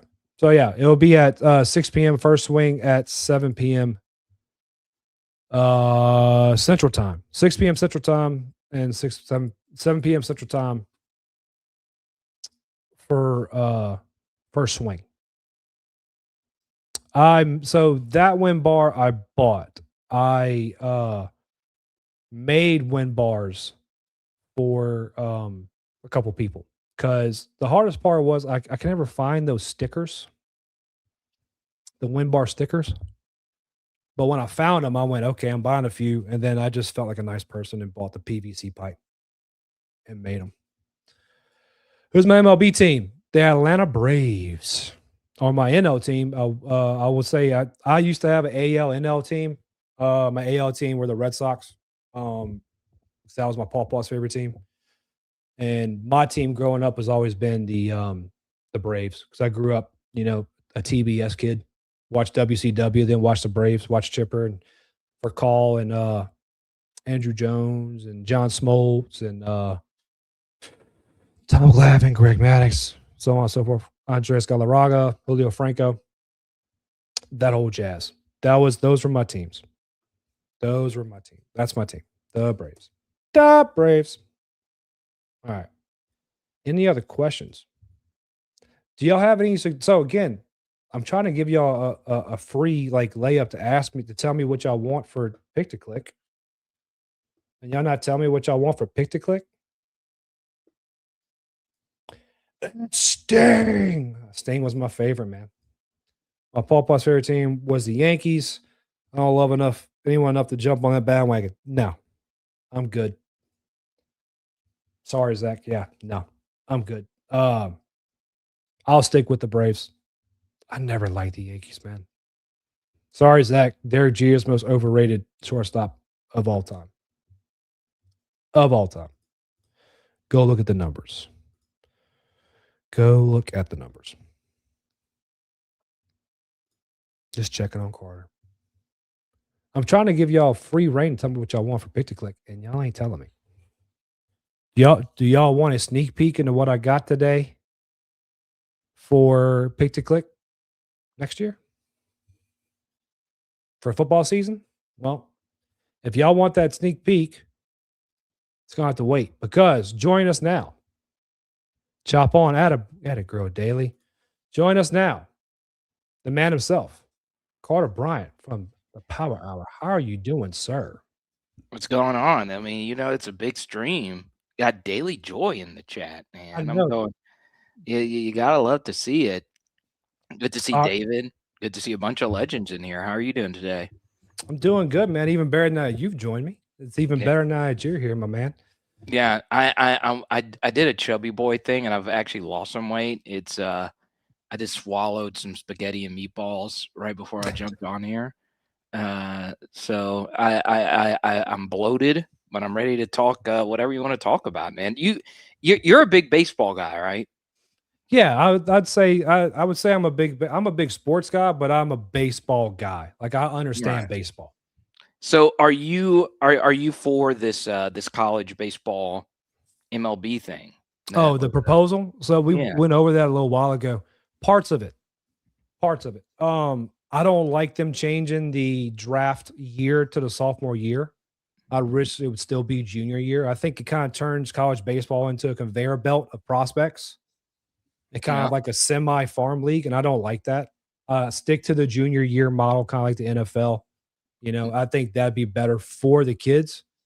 It sucks because you'll have guys like Connor Griffin or Briggs McKenzie or Mike Trout, Bryce Harper, so on and so forth, who won't be in the league as early as they should be.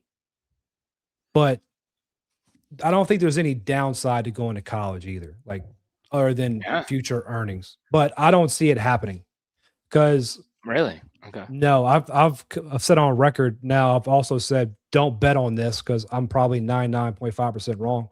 I don't think you have a World Series champion this year because I think that you're going to have a lockout or a strike due to the CBA. Now the agreement ends in December. But I think you could have a lockout because you remember seeing the story about Bryce Harper threatening Rob Manfred's life in the Phillies locker room, like because they want to institute a salary cap, Okay. which I don't agree with either.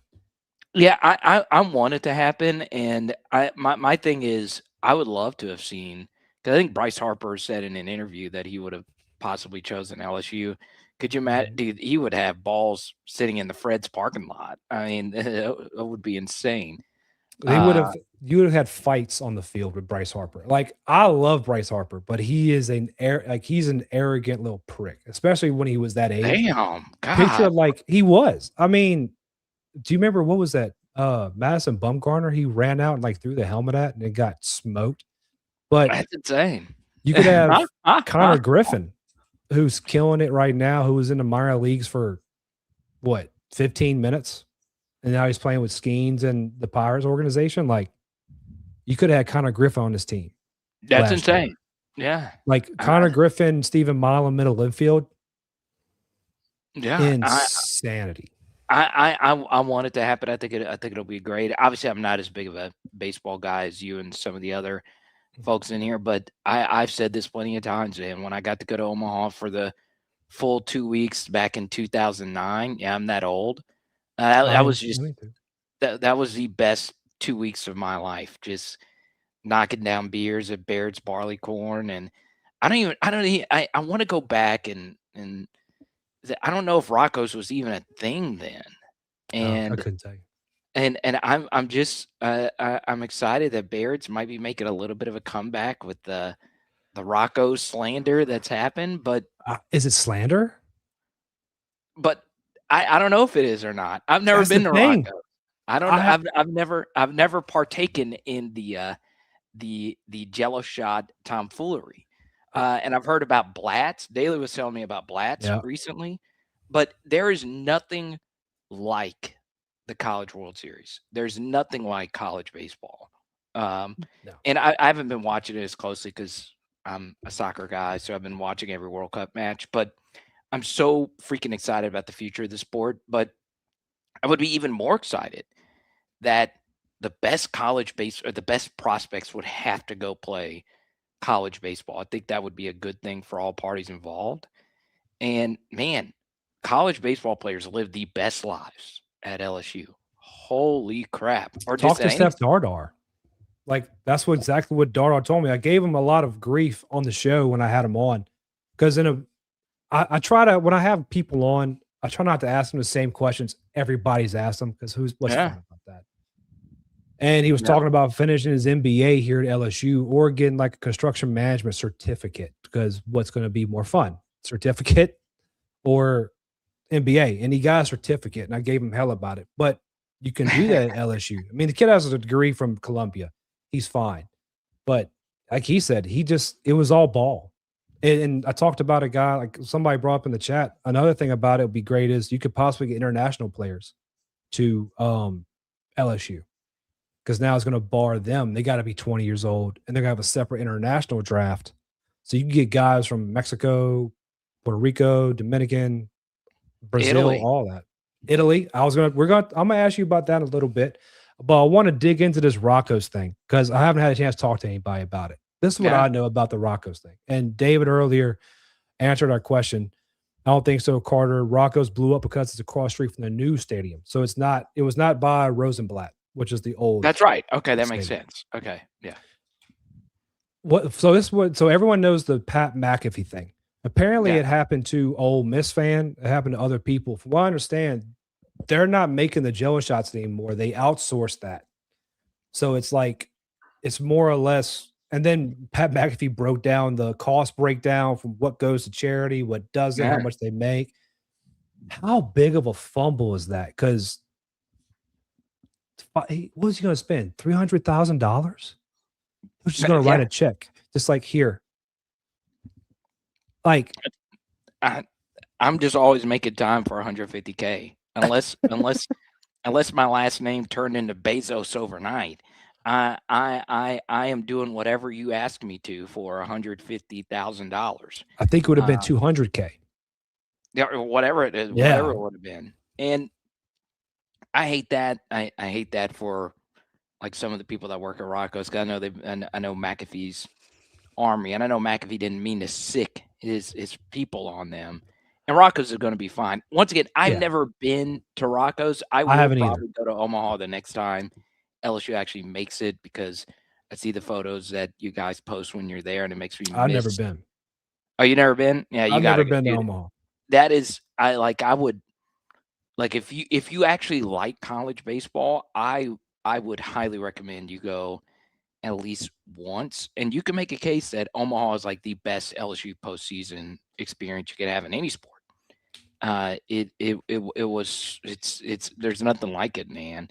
From the stakes at the Dover to all of it, man. If you're a big college baseball guy, you should go, man. But yeah, man, excited about football, excited about being on with you. I love doing shows. I love having you on, man. And like just to piggyback off what you're saying real quick, Omaha I think is going to turn into a family vacation, because like we're already planning the trip to Las Vegas next March that I know Daly's going to be on as well. I'm going to try to convince some other people. But if we all go to Omaha I think we're going to be in Omaha next year, no doubt about it, personally. But if we all go there, it's going to be a circus with all of us LSU people. But coming back to you real quick, before we get into football, how did this Italy thing pop up? Yeah, it's crazy how many people still talk about it. I made the trip. So I watched all your stuff on there, but I think I missed where you said like how it developed. Yeah, so I just love football. I just love football. And I wanted to actually put the pads on again, because I've made a career out of evaluating football players. And like, I was like, man, I just miss playing so much. I was a decent high school defensive lineman, wasn't great by any stretch of the imagination. I was too slow to play linebacker. My body was more like a running back body.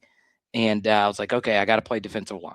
And that's a position I played over in Italy. They gave me an opportunity to practice with the team for a full 2 weeks, but I really went there to do the film sessions. And I wanted to sit in on actual film study with both the OC and the DC. And look, I've actually not shown this, but this was, I'm giving you the exclusive here. This was the play sheet. I've not even shown this to my subscribers yet. I remember you saying you probably didn't want you to show that. Yeah, now I can, now because they got knocked out of the playoffs. So these were all the play sheets, call sheets, and this was one of the calls. This was one of the offensive calls right here.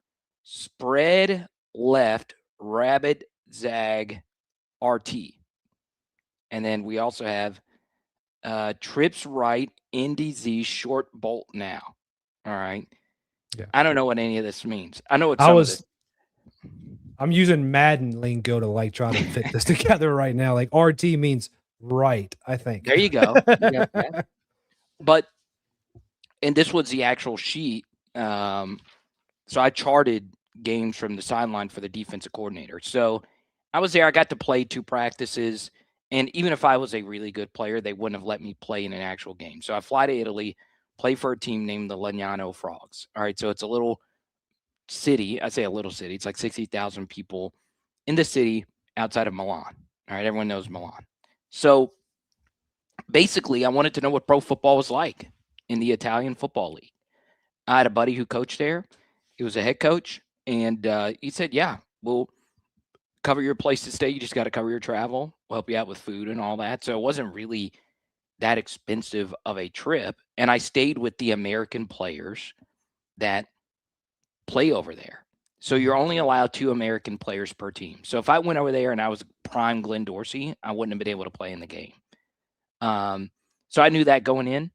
They were trying to find a way for me to actually be able to play in the game, and the practice footage was bad. They kicked my ass. I made a few plays, but that was it. And I knew the whole time I was going to help them coach. They said, "Hey, we want you to help coach." They've seen my breakdowns and stuff like that, and their ball knowledge, like actual coaches, are just on a completely different level. So I did what I could to help them, and you can go to my Instagram. You can see some of the things that I did with the team, and it was awesome. The Italians love football. I thought it was mostly going to be a bunch of Inter Milan fans, AC Milan fans, the soccer fans, but no, these guys love American football, and it was an experience I wouldn't trade for anything else. It was way better than I thought it was even going to be. So yeah, and it honestly helped me so much just getting back and looking at LSU footage, right? It's amazing how much stuff goes into a play call, how much stuff goes into a film session. My roommate was the quarterback of the team. So we talked about different scenarios. And the quarterback, his name was Josh. Joe Burrow's his favorite player, period. Because he grew up as a Bengals fan. So, we talked about, some of my experiences covering the 2019 team and so on and so on. So yeah, it was definitely a life-changing experience for me, and it's made me a better man and made me a better football analyst. And just to touch on the international travel to a point. I've had the ability to travel internationally due to my last career, and it wasn't the greatest places, but we had some stops in other places. Yeah. And it's hard for Americans to travel internationally because people don't realize, like in Europe, how big America actually is. Like, you going across America is like going past from Europe, past Italy into like the Middle East. But the people over there are amazing. Do you think the NFL having these international games has really driven that support and love for American football? And what is I heard Josh Pate, a guy I'm sure we all watch, raving about how happy he was that they're not having the college football games internationally because it's canceled a game in Brazil, I believe. Yeah. What is your opinion on that? Yeah, college football should not be played overseas. And the travel would be really hard on a collegiate student. So for instance, I flew over there, and that first day I had to actually play. That was one of the practice days that they actually needed me for. That's tough. And I was like, I know a college kid would be able to, they fly the week before and they'll have a lot of training and stuff like that. And I understand that they normally do it for season opening games. It's brutal. It is absolutely brutal. And the pro players that I know that have actually traveled and done this, they say, hey, it's tough. It is so tough, the jet lag and all of it. So I don't ever want to see that in college sports. Just make that an American thing. That's fine. One occasional game in Canada or Mexico would make some sense, but no. But the pro game being over there is huge. The NFL can be really big in Europe because a lot of the games are played at noon. So you're watching those games at 5 and 6 p.m. in Europe, England, Italy.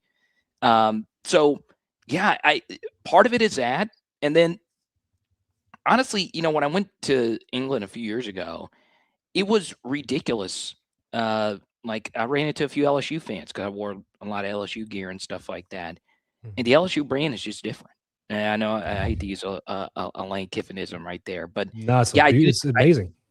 I do think the international NFL games have worked, but there needs to be a limit on it because playing football after travel, I just couldn't imagine actual pros really having to do that during the middle of the season. So I feel for Joe and these guys that have to do that. Yeah, like taking a flight to say Cancun or to California from like where we live in Southeast United States.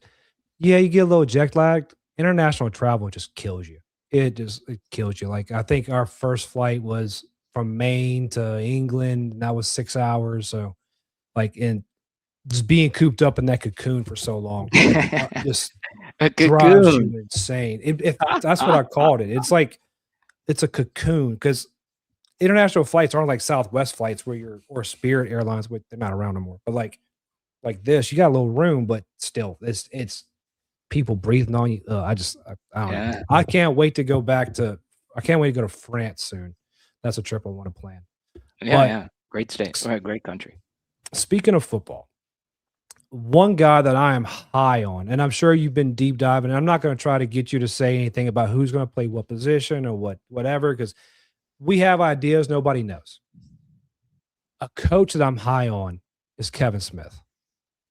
Okay. I think Kevin Smith is I got posted like on Blake's post last night, and I've talked about it on my show. I think he's the unsung hero because, we look at the glitz and glam, right? You look at Charlie Rice Jr. and what he was able to do in the playoffs without Lane Kiffin. You look at Lane Kiffin, George McDonald, what he's done with wide receivers. Kevin Smith's always kind of like people don't like a forethought. And you look at what he's doing in the running back room, and you hear Lane Kiffin talk about Dylan Jones. How much of an impact do you think having a guy like Kevin Smith coaching the running back room versus, and no shade purposefully to Frank Wilson, but the difference in the development and how the running backs are going to have, like the vision they're going to have? Like, what have you kind of been able to tell from watching Kevin Smith running backs versus the last few years? Yeah, and that's okay, man. If you want to shade Frank, that's fine. I've shaded Frank all the time. Like, look, I'll say the best thing about Kevin Smith coming in is it'll light a jolt under Caden Durham and Harlan Berry, and that's to me the biggest thing about this Dylan Jones smoke. And you're referencing, Lane was asked in this interview with Tyrann Mathieu that was really good that, hey, you give me one sleeper player. Anyone you could think of, give me one. And Lane Kiffin picked Dylan Jones, a running back out of Wisconsin, or he transferred in from Wisconsin through 2 seasons. Statistical profile really isn't anything to write home about. He had 300 yards rushing, but Lane said, look, he got hurt towards the end of last season. And Lane mentioned how smooth Dylan Jones is as a running back. I like thick running backs. I like my running backs to have some meat on them. I like my running backs thicker than cold peanut butter. That's how I like my running backs. And that is one thing Dylan Jones brings to this equation. So you look historically, and we've done tons of deep dives on this, but size has really mattered at the running back position. There have been some smaller backs at LSU that have done great things. Obviously, Clyde is one of the first names that comes to mind, but most of the better backs at LSU and just throughout the SEC have been bigger, thicker guys. All right. So you look at Dylan Jones, he is over 210 pounds, and Caden Durham and Harlan Berry is not. Now, it doesn't mean Caden Durham and Harlan Berry can't be great. I personally think, and this is my flag plant going into next season, because there's just not a whole lot of positive momentum going in Caden Durham's direction, but I'm a still big-time believer in Caden Durham's talent. I really am. And hopefully, to go to your question about Kevin Smith, him being a fresh set of eyeballs can get Durham and Berry, who, let's be honest, Berry towards the end of last season angered Frank in the bowl game with the fumble, and he didn't play him again for the rest of the game. I'm really excited to see what Durham and Berry can do, because this is some real adversity that they are facing. This is real. Dylan Jones comes in, most people said, hey, it's still going to be 1A, 1B with Berry and Durham, and Jones is starting to get first-team reps. Jones is getting mentioned by Lane Kiffin in this podcast. So to Kevin Smith's, coaching ability, hopefully just someone new coming in will tell I almost called him Bo Burnham, Berry and Durham, Hopefully they'll come in and say, hey, we got to hold this Dylan Jones guy off because, man, he could be pretty good for us next year. I'm gonna pat myself on the back for a quick second because Tuesday before the interview came out, before I saw anything, I planted my flag and I said I believe Dylan Jones is going to take that number 2 role in the depth chart behind Harlem Berry because for the same reason you look at him and think how great he could be with his size. He reminds me of a Joseph Adai. So I look at and you look at who Harlem Berry was compared to in high school. His comp was another Lane Kiffin recruit, Reggie Bush. Now, I'm not expecting Harlem Berry to be Reggie Bush by any means. Just one Reggie Bush. He had a Kardashian. It's over. But you have Harlem Berry, who I think could have that, call it a scat back kind of like ranginess, and Joseph Adai type back like Dylan Jones, who can pound the ball. Again, I'm not saying Dylan Jones gets that 2 hole on the depth chart over Caden Durham because Caden Durham's not good. I think Caden Durham's going to give a different aspect than we've seen with this offense because I think Caden Durham was misused a lot underneath these offenses in the past few years. They try to put weight on him, kind of like the same thing with Caleb Jackson. Like I still replay that moment against Mississippi State with Caleb Jackson, just road grading that guy and think, yeah, I like it. How bad did they just misuse Caleb Jackson, putting on 20 extra pounds, doing this, doing that, like not playing to a guy's skill set. But what makes me excited about Lane Kiffin and this offense in general, or this team, they're star chasing. Like people say, yeah, they're star chasing. They are. But you hear Lane Kiffin in that interview say, I don't care what his star is. I don't care what this or that. He makes plays. In baseball, it's the old saying, he gets on base. That's what it is. And that makes me excited. Let's go. I like it. That's well said. But yeah, but ambiguous running back rooms are always exciting, right? And that's the brilliance of LSU. Like some years you truly have no idea who that guy's going to be. And, I'm lucky to be friends with Jay Hill, but Jeremy Hill just came out of nowhere, with that South Carolina game many moons ago. He was a RB5 going into that season. So you honestly just do not know. Maybe Stacey Gage is watching this and saying, I'll show you guys something. You guys are just sleeping on Stacey mother effing Gage. Rodney Gainey, Racine Guillory, like it could be any of these guys, and that's the brilliance of a Lane Kiffin offense. And I think one thing that's very underrated, and you could see this at the NFL level, but you could also see this at the college level, is it's not necessarily that you can't run the football with a pocket quarterback, but just a quarterback back there who can move. We talk about all the time about play extension and all of that. It makes the running back's life just so much easier. And it's just simple. It's simple math. The quarterback in the run game gives you one extra person to think about. But more importantly, it just holds you up that extra half second if you're a front 7 defender. Because if you know that Garrett Nussmeier's never actually going to run, and he did some to his credit last year, it just makes life so much harder for you if you have to worry about Sam Levitt or Longstreet and Landon Clark, who are really, really, really good at zone read. Levitt is as well. So it's going to be very interesting. All 3 of these running backs and any of these running backs are going to be in probably the best running back environment they've ever been in their college careers. What's got me kind of scratching my head now, because I'll like you said earlier, you're a football guy. I'm a baseball guy. I'm going to cover football. And what's fun about it is I'm going to be able to be a fan.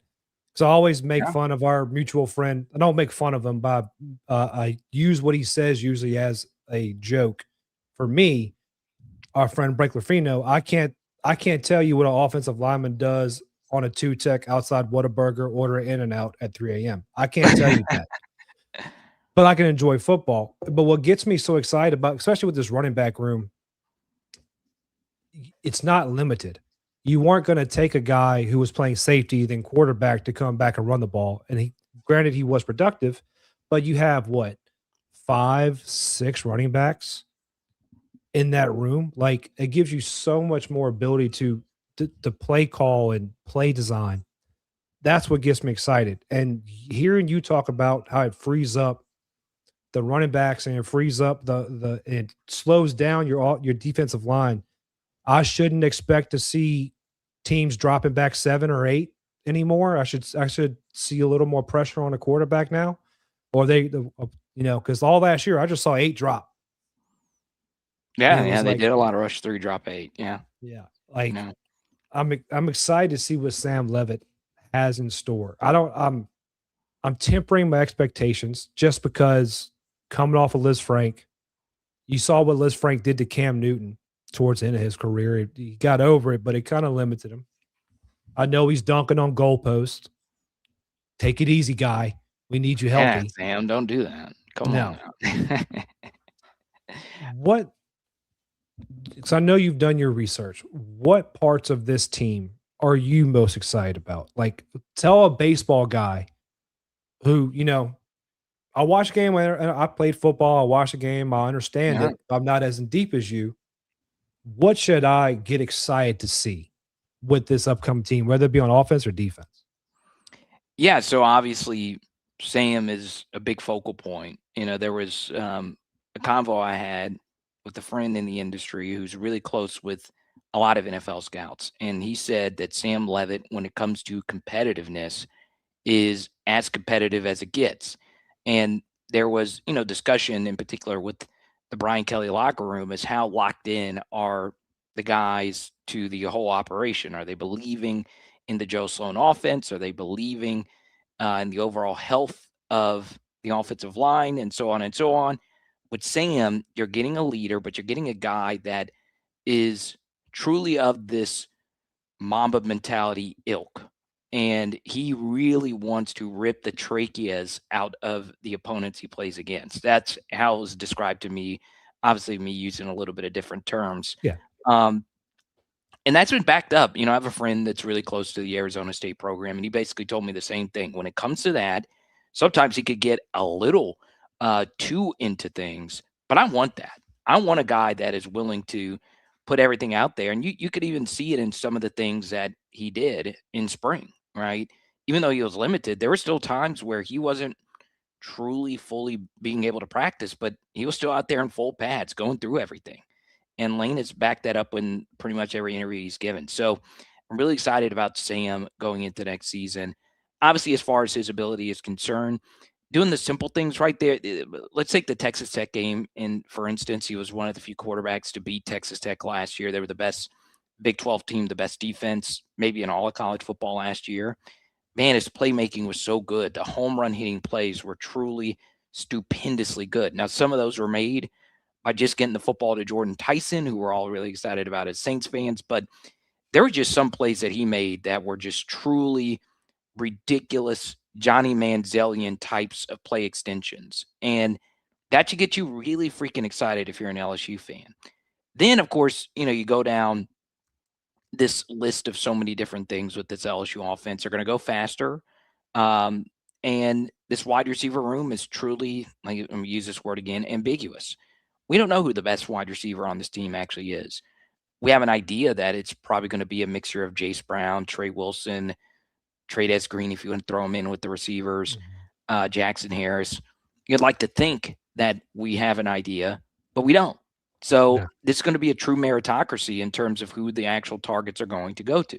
So I'm excited about that. It's going to be a tough thing for George McDonald and Sawyer Jordan to figure out. But as far as the offensive line is concerned, Jordan Seaton is the best offensive lineman we've had since Will Campbell. There is a case that he has a better season than Will did his final year at LSU. I think Jordan Seaton is indeed that good. So this is truly a talented, ridiculously gifted offense. Now, of course, you have holes. Every offense in the portal era is going to have those. And, there's a big question mark at left guard. There's questions. Can Weston Davis, take one of the biggest leaps from one year to the next? That's obviously a big question. And then obviously health is a big deal going into this next year. But you should be sky high on this LSU offense. And I would be very shocked, Paul, if this is not a top 5 SEC offense next year. Oh, I agree wholeheartedly. So quick question before I dive into it. You're not upset Tusi left? You're not upset too soon? Oh, dude, I've been crying, man. I can't. I don't know how I'm going to survive without Tusi being there. I love how that turned into a big ordeal on social media with certain fan bases. And like the funny thing with Lane when he came in, I remember when the transfer portal opened, it was like wide receiver, wide receiver, wide receiver, wide receiver. I was like, how many wide receivers are we going to have? But now I kind of take a second look at it and I go, there's so much chance for rotation and fresh legs to move onto the field and make plays because he's like he told Tyron, the cardio's got to be up. We're going to move fast. It's going to be up tempo. Yeah. So I think he's going to have a lot of rotation in that sense. And a guy like Jordan Seaton, I told David Billiot last week, I think he can run a 3-cone drill faster than a baseball player. Like I think he's that athletic. And it's hard not to look at this team with the offense and knowing the defense that Blake Baker has and the DBs that Corey Raymond has, and Whit Weeks back, hopefully fully healthy. You got Daughtery back there with him. Yeah. You have Prince Wilman yelling on the end right there. And not to mention, like, I don't expect much from these guys because they're freshmen. I just not like that. Lamar Brown and Richard Anderson, who are going to be Glenn Dorsey-esque, supposedly in their career. Oh. How do you not see this team into a playoff scenario? And I know a lot of people, were upset with Lane saying may not happen right away, may not happen overnight, but we're going to win a national championship here. Yeah. I remember hearing a coach say they're going to win a national championship at LSU other than Brian Kelly, which gives us all PTSD. But it sounds like he means it. I think Brian Kelly thought he was going to just get one. Right. I think Lane understands. That's what makes me excited about Lane. I think he understands the gravity and the opportunity he has in a place like this. I spent 25 minutes when I started the show just talking about how much I think Lane has indoctrinated himself into this culture, even before Ed O came here. Like O's one thing, right? Lane is Dutch. I think he understands. He heard from Nick. I think he understands that this place is, like you said, just different. And it's. I don't know how Lane doesn't win here. That's my worrisome for me. I just hope fans have the patience. Yeah, I mean, there's a couple of things that are going to be harder for him, right? And the first thing, obviously, is the schedule. The schedule is going to be harder for everyone with the 9-game SEC. But you've heard Lane talk about this in the past, that Ole Miss, the way that they scheduled, it was very strategic, right? You didn't see Ole Miss playing Clemson in the out-of-conference. Now, they did play a good Georgia Tech team. They played good Louisville teams. But it is going to be different with the way that the schedule is set up now. And he's right to, bring up the coach's side of things. And look, like, there is a big discussion about the 8-game versus a 9-game. What is a playoff going to look like and all of that? But I'm with you. I think Lane is really going to do big things. And I'm not just saying that just to say it. No. Lane was my number one guy. He was my 1B behind Lincoln Riley back in 2021. My videos are still up. I've been doing this for a while. So I'm not just saying this just to say it. And for me to, change my opinion on that when he exceeded expectations from 2021 to where we are now, you should be super sky high. You got Coach O back. The vibes are all great. And that's wonderful. And then when you get down into some of these analytical profiles with Lane Kiffin's offenses, I have a writing project I'm working on right now that should be out or announced somewhat kind of soon. Awesome. His yard per play numbers are just ridiculous. You can make a case that his year-to-year success offensively since 2020 is better than any program. We're talking about Ole Miss, right? Yeah. And this is one stat, and this stat will blow your mind, all right? So Lane Kiffin since 2020. I'm not great at counting. So I graduated from LSU with a 2.7 in journalism. Math is not my strong suit. Not my strong degree. But I went through and counted how many offensive players Lane Kiffin's had drafted since 2020. And that number was 12. And Brian Kelly in the last 4 seasons, he had 14 offensive players drafted. And Lane's offenses were way better than LSU's offenses outside of 2023, of course, where his offense was still really freaking good.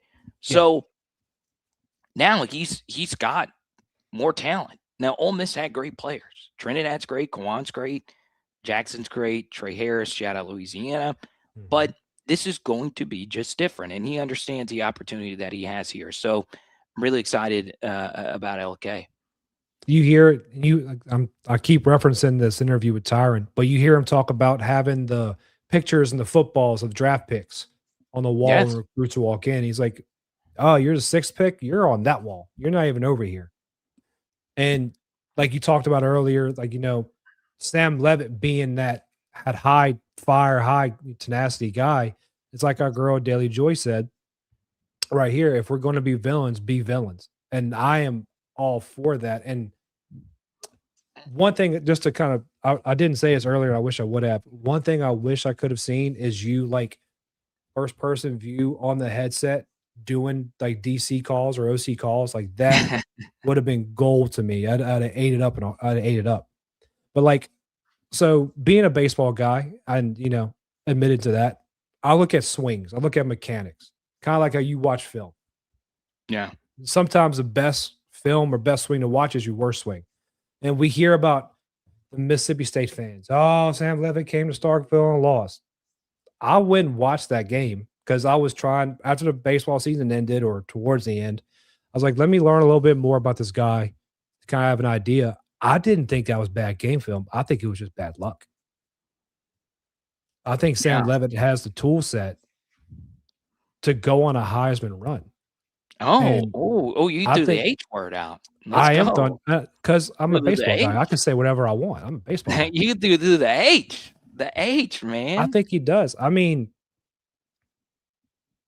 because I hear, because Trinidad. I was talking to a buddy of mine earlier today, and we were talking about the Ole Miss team and different things they're lacking, and the way they talk it up.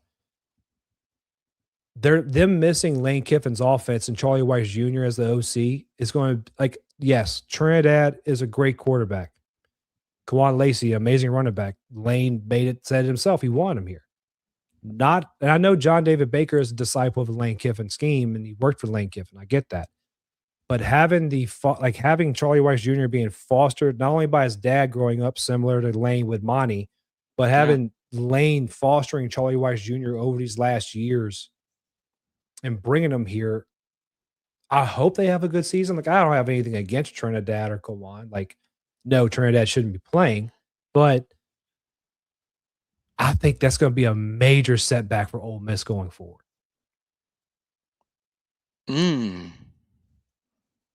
I don't know if I want to deal with the Ole Miss fans today. Oh, they're not here. They're not going to come see this. I promise you. Oh, I know. I just they have said things I never thought would actually be said to me. But there's a reason why my last name isn't on here. but look, I will say this. I understand that there's been a lot of conversation about what's going to happen with Trinidad and Kawan. So I went in basically with like just as open of a mind as I possibly could, with me trying to figure out how much of the offensive success was Trinidad and Kawan's greatness compared to, Lane's play calls. And I thought going into it, it was going to be a lot of, hey, Lane's just scheming some things open and these guys are just taking advantage of it. I came away a lot more impressed with those two than I thought. Like they did some special things where I was like, man, like, and this is just a fact. All right. It's not a fact, actually. Let me preface this. You call it a fact. But I did call it a fact. And I hate to say this because I'm on an LSU channel, but I would have voted Trinidad Chambliss for the Heisman Trophy, in particular, if he would have started the season. Yes. And I think he would have been my choice. He was that good. I mean, he ended up throwing for more yards than Mendoza did in fewer games. And once again, the snaps kind of even itself out because Ole Miss goes so fast. But Trinidad was truly that freaking good for them last year. And then Kawan Lacey just has this super gear that not a lot of running backs have. And it's one of those things where it's like, Is he truly fast? Yeah, but I mean, once again, I'll say his name again. We talked about it in the past, but Jeremy Hill was not the fastest guy, but he knew how to hit that extra gear to house a ball. There is a skill to it instead of you just, running a 10-1 100. And Kwan has that skill. So I hate to gas those two up because when I went into it, I was like, man, I hope these guys really aren't as good as everyone says they are. But I was like, damn, they actually are as good as they say they are. But to your point, Charlie did open things up a lot for him. And, in the Mississippi State game, Trinidad did miss some walk-ins, some balls that should have been thrown on the money. But yeah, I'm excited for the third week of the season, and hopefully we'll be ready to stop them and stop a mobile quarterback for the first time in forever. I'm about to get you out of here. I've kept you far longer than I plan on. Every time I go on a show for the first time, I like seeing everyone do their versions of an LSU channel. And your backdrop is ridiculous. Your lighting is just like it's just too nice. Like I tinker too much. You're like you look like you're getting ready to shoot an A24 film. Like this is nice pull. Like this is nice pull. I feel like Sandler and Kevin Garnett from Uncut Gems is getting ready to join you in the backdrop. Damn, I look that bad? No, I would. How about Sandler? I would do anything for them to jump on my channel. And then I see down here, one of my dream sponsorships is a sourdough. Is this true? A sourdough bread company? Yes. Mie Sourdough Bakery. When you have a sourdough company sponsoring? Well, I think the cat's out of the bag now. When you ever come to Baton Rouge, hit me up. I know the owner. We share a bed, so it's not a paid. It's my wife. It's my wife's sourdough company. Everybody came out to the tailgate. They tried it. She makes all this stuff. So whenever you come to Baton Rouge, I think I got so fat, Carter. I used to be slim and trim. Sourdough, man, just sourdough everywhere. So this is your significant other's company? Yes, my wife's. Rolling in the She does dough. a great job. She is. I'm not. All this costs money. So I got. So was a sourdough? Was that a Christian thing? Because I see you love Jesus. So I do. Was it a like break bread? Is that why you got into sourdough, or was it just the love for the yeast? My wife, and now I am in due to indoctrination. She is very against processed foods, and she's very what do you call that? Organic centric, I guess you would say. I think they call them a crunchy mom or something like that. Okay. And so it started off with that. She made sourdough to have healthier bread and stuff like that in the house, and like she makes cookies, bread, just anything that's like a bread based product she makes. And nice. I told her, I said, you're gonna do it, sell it. And so she started doing it, and I mean, it's growing. She's doing a good job, doing a very good job. She works very hard. And what's your wife's name? I'm not putting that out. I'm not gonna put that out. I'm sorry. Yeah. No, I'm sorry. I wasn't trying to dox her. I was just gonna no. She doesn't want me to put her name out. She doesn't like to be on camera or have that stuff. So okay, good. I'm gonna respect that for her. If you've been to anyone that came to the baseball tailgates, which we're gonna have football tailgates this year. Oh, nice. They met her, and it's great. And she's a wonderful mother to my two boys, and far prettier than I ever deserve. Period. But congratulations. Oh yeah, man. Thank you very much. But yeah, I you got me off track now, man. You got me off track. No, you're gonna have the uncut gems. Uncut gems. I'm joking. I appreciate the compliment, by the way. I work hard on all this. I figured the product may suck, but the presentation will look good if I don't. You know what I mean? It's half the battle. Yeah. I'm gonna give you the choice of two questions. Whatever you think you feel more comfortable answering. I'll answer both of them. Go ahead. What player this upcoming season are you more excited to see, and what game are you more excited, like looking forward to? What game are you looking forward to the most? And you can't say Ole Miss. Yeah, well, I wasn't going to pick Ole Miss because it's just going to be the most discussed thing. This would be because I do get asked a lot about going to games. So do you go to every LSU football game? I don't. Okay. I got young kids. I'm Right. 30, I'm 37. I'm not going to Fred's. Right. So there are so many people that have never been to Tiger Stadium. That period. Like I don't think people I do think people take it for granted, because you've gotten to go to so many games. There's so many people that have never been to Baton Rouge. It's not necessarily that they don't have the means; they just don't know. It's like, what is tailgating? What? How do I get a ticket? And obviously, it's simple. You just buy a ticket off StubHub or something like that. But it is a very complex thing because you hear about the horrors of the traffic and the hotels and all of that stuff. But my big thing is, if you were deciding whether or not you were going to go to a game, I would not pick Ole Miss as the game to go to. All right. It's going to be so ridiculous. It's going to be very, very, very expensive. I think S. Young in the chat is right. I would probably say Texas at home because of the Joe Burrow 3rd and 17. We were supposed to play them the next year and then COVID happened. So I would probably say Texas. The game I am truly, truly, truly excited about is Tennessee. Going on the road, playing at Rocky Top, LSU, Tennessee they don't have extensive history or anything like that, but I do now. That's the road game I want to go to. Simply because I do a lot of Tennessee stuff on my SEC channel, and I've gotten offered to go to games all the time there. So I'm really, really excited about that. Now, your second question was, who is a sleeper? Well, not even a sleeper. What player? It doesn't have to be a transfer portal guy. It could be any player. Are you most excited to see this season? Like for me, I could say Levitt. I could say Barry.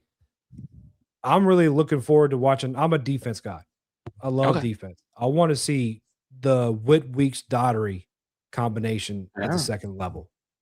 That's what I'm excited for. What are you what player or what position group are you more excited to see this year? I think the player that will move up draft boards the most, or has the potential to, because of his athleticism, body type, versatility, is Deshaun Spears. A nickel money star, just depending on which defensive terminology you want to use. The inside receiver defender, basically. And he is truly amazing when it comes to the athletic traits you want out of a modern defensive back. He's not as big as this guy, and he's probably not as good, but there are some traits to a Kyle Hamilton type of player. Now, I don't think he's that, but I think Deshaun Spears has just a ridiculously high upside. And we saw it last year, obviously, in the Florida game and in some other spots.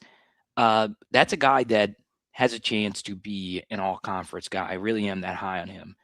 Then offensively, I went through the list of wide receivers. I didn't even say Winnie Watkins. He just had destroying at LSU's campus, which is really cool. So, yeah, I mean, there's so many to point to.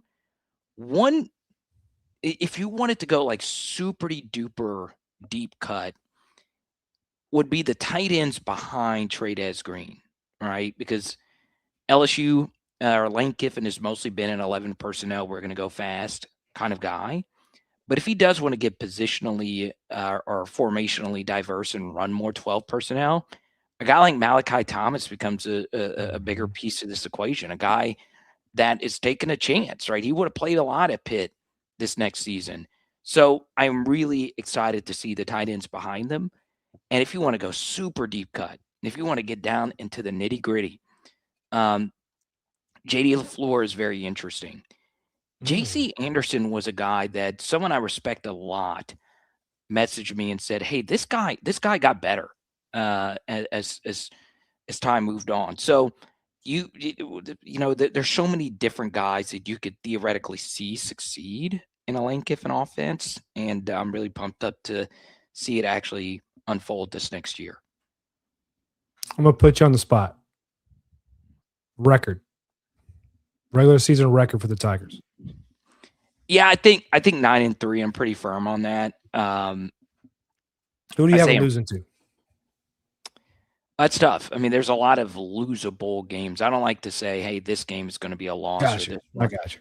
I think the most plausible way this goes is they start 5-1 and they trip up and lose 2 of the games towards the end of the season. Now, so what I like to do is give a record, but then also give you a lean towards, could I see more of it being a 10 or an 8? I would lean towards 10, right? And then at 10-2 with LSU schedule, you would feel pretty good about them getting into the college football playoff. But you saw last year, there was a 10-win team in Vanderbilt that didn't get in, and they felt that they were worthy. So I'm at 9-3, but I am leaning towards 10-2 because of the difficulty of the schedule. Now, here's a good thing: is you do play 2 teams in a back-to-back road game scenario at the end of the year that you would like to think would be up to playing LSU. So I have a lot of ties to the Arkansas program. Getting that game back at Thanksgiving doesn't mean jack you know what to LSU fans, but it means everything to Arkansas fans that game is back on rivalry. I miss it. Yeah. The Good Friday Arkansas game was one of the best weeks of the year. It was amazing. But you and I are in the minority. Arkansas fans, every single one of them, that's their Super Bowl. It's just how it is. The Golden Boot matters a gazillion times more for Arkansas fans than most LSU fans. So you and I are different. But Arkansas could be so bad that no one shows up. I mean, they can be so bad that it's just not nothing. And then Tennessee has a chance to not be good this year. And I will say that, and once again, I do a lot of Tennessee videos. I love their fans. I love Josh Heupel. If this season goes stale, that could get, to use lack of a better term, rocky and Rocky Top. So you could have 2 teams towards the end of last year basically just kind of out of it. So, that does set up nicely for LSU, who most of us think are going to be good. So we'll see, to go along with Babin on the Bayou and David's quote, or David's question here. Arkansas and Tennessee have very young, inexperienced quarterback rooms as well. So that can go either way. Those quarterbacks have the experience and they figure out who the better quarterback is, and they could be playing their best ball at the end of the year. You can easily see that happening. But the opposite can also be true, that neither one of them are good, and the team could be so bad that, you're playing 2 teams with lost locker rooms at that point of the year. So that does set up nicely for LSU going into next year. Speaking of Tennessee, I honestly think if I wasn't born in Louisiana and grew up a Tiger fan, all that stuff, I'd probably be a Tennessee fan. Tennessee, they're cut from the same jib as us. They're arrogant, they're cocky, they're gonna let you hear it. Like, we can't stand each other because we're too close to one another. I'm just not a Josh Heupel believer. I'm happy to hear you are, because I need to go watch some of your content about Tennessee more to kind of get an idea. I think it's all smoke and mirrors with Josh Heupel. I think it's really, yeah. I'm not a Josh Heupel believer at all. Why do you say that? I'm interested. How do I want to put this? It's kind of like, okay, I'm going to use a baseball adage. Okay. You can throw 98, but no one cares how fast you throw a ball for. That's how I look at Josh Heupel's offense. The scheme is great. It hasn't worked. Yeah, you made the playoffs a few years ago. You got dog stomped by Ohio State. I get it. And it really wasn't a good setup for you. You can't keep a quarterback. Like, if even put Lane Kiffin in that spot where you keep having quarterbacks leave, and then you have a coach come to your town and take your transfer quarterback that you were probably going to sign after he was flirting with the girl from across the street up in the upper West Coast. I don't know how it's not rocky for Josh Heupel already. Yeah, to be honest with you. I don't think anybody was saving Nico in that situation at all. I think No. he was always going out of town. Nico was a delusional one in that spot. Now, what I will say is, as far as Josh is concerned, the most undertold kind of criticism, and a lot of this is out of his control, but it is some kind of signal, is he's had some of the weirdest off the field stuff happen with some of his players. And I don't know if that's a him thing or if it's just bad luck or just, having a lot of me guys there, but Yeah. there has been some mysterious, and I'm just not well connected enough to know the truth behind some of these situations, but there have been weird injury situations, weird cultural situations with some of these players. He has had some of the most diva-ish players, and I'm talking about like Denver Harris at LSU level. Like, Yeah. this guy is Yeah. just no good. And Nico just takes all the headlines because it was such a big deal. So yeah, the thing I like about Josh is his offense gives me a high floor. The guys learn quick.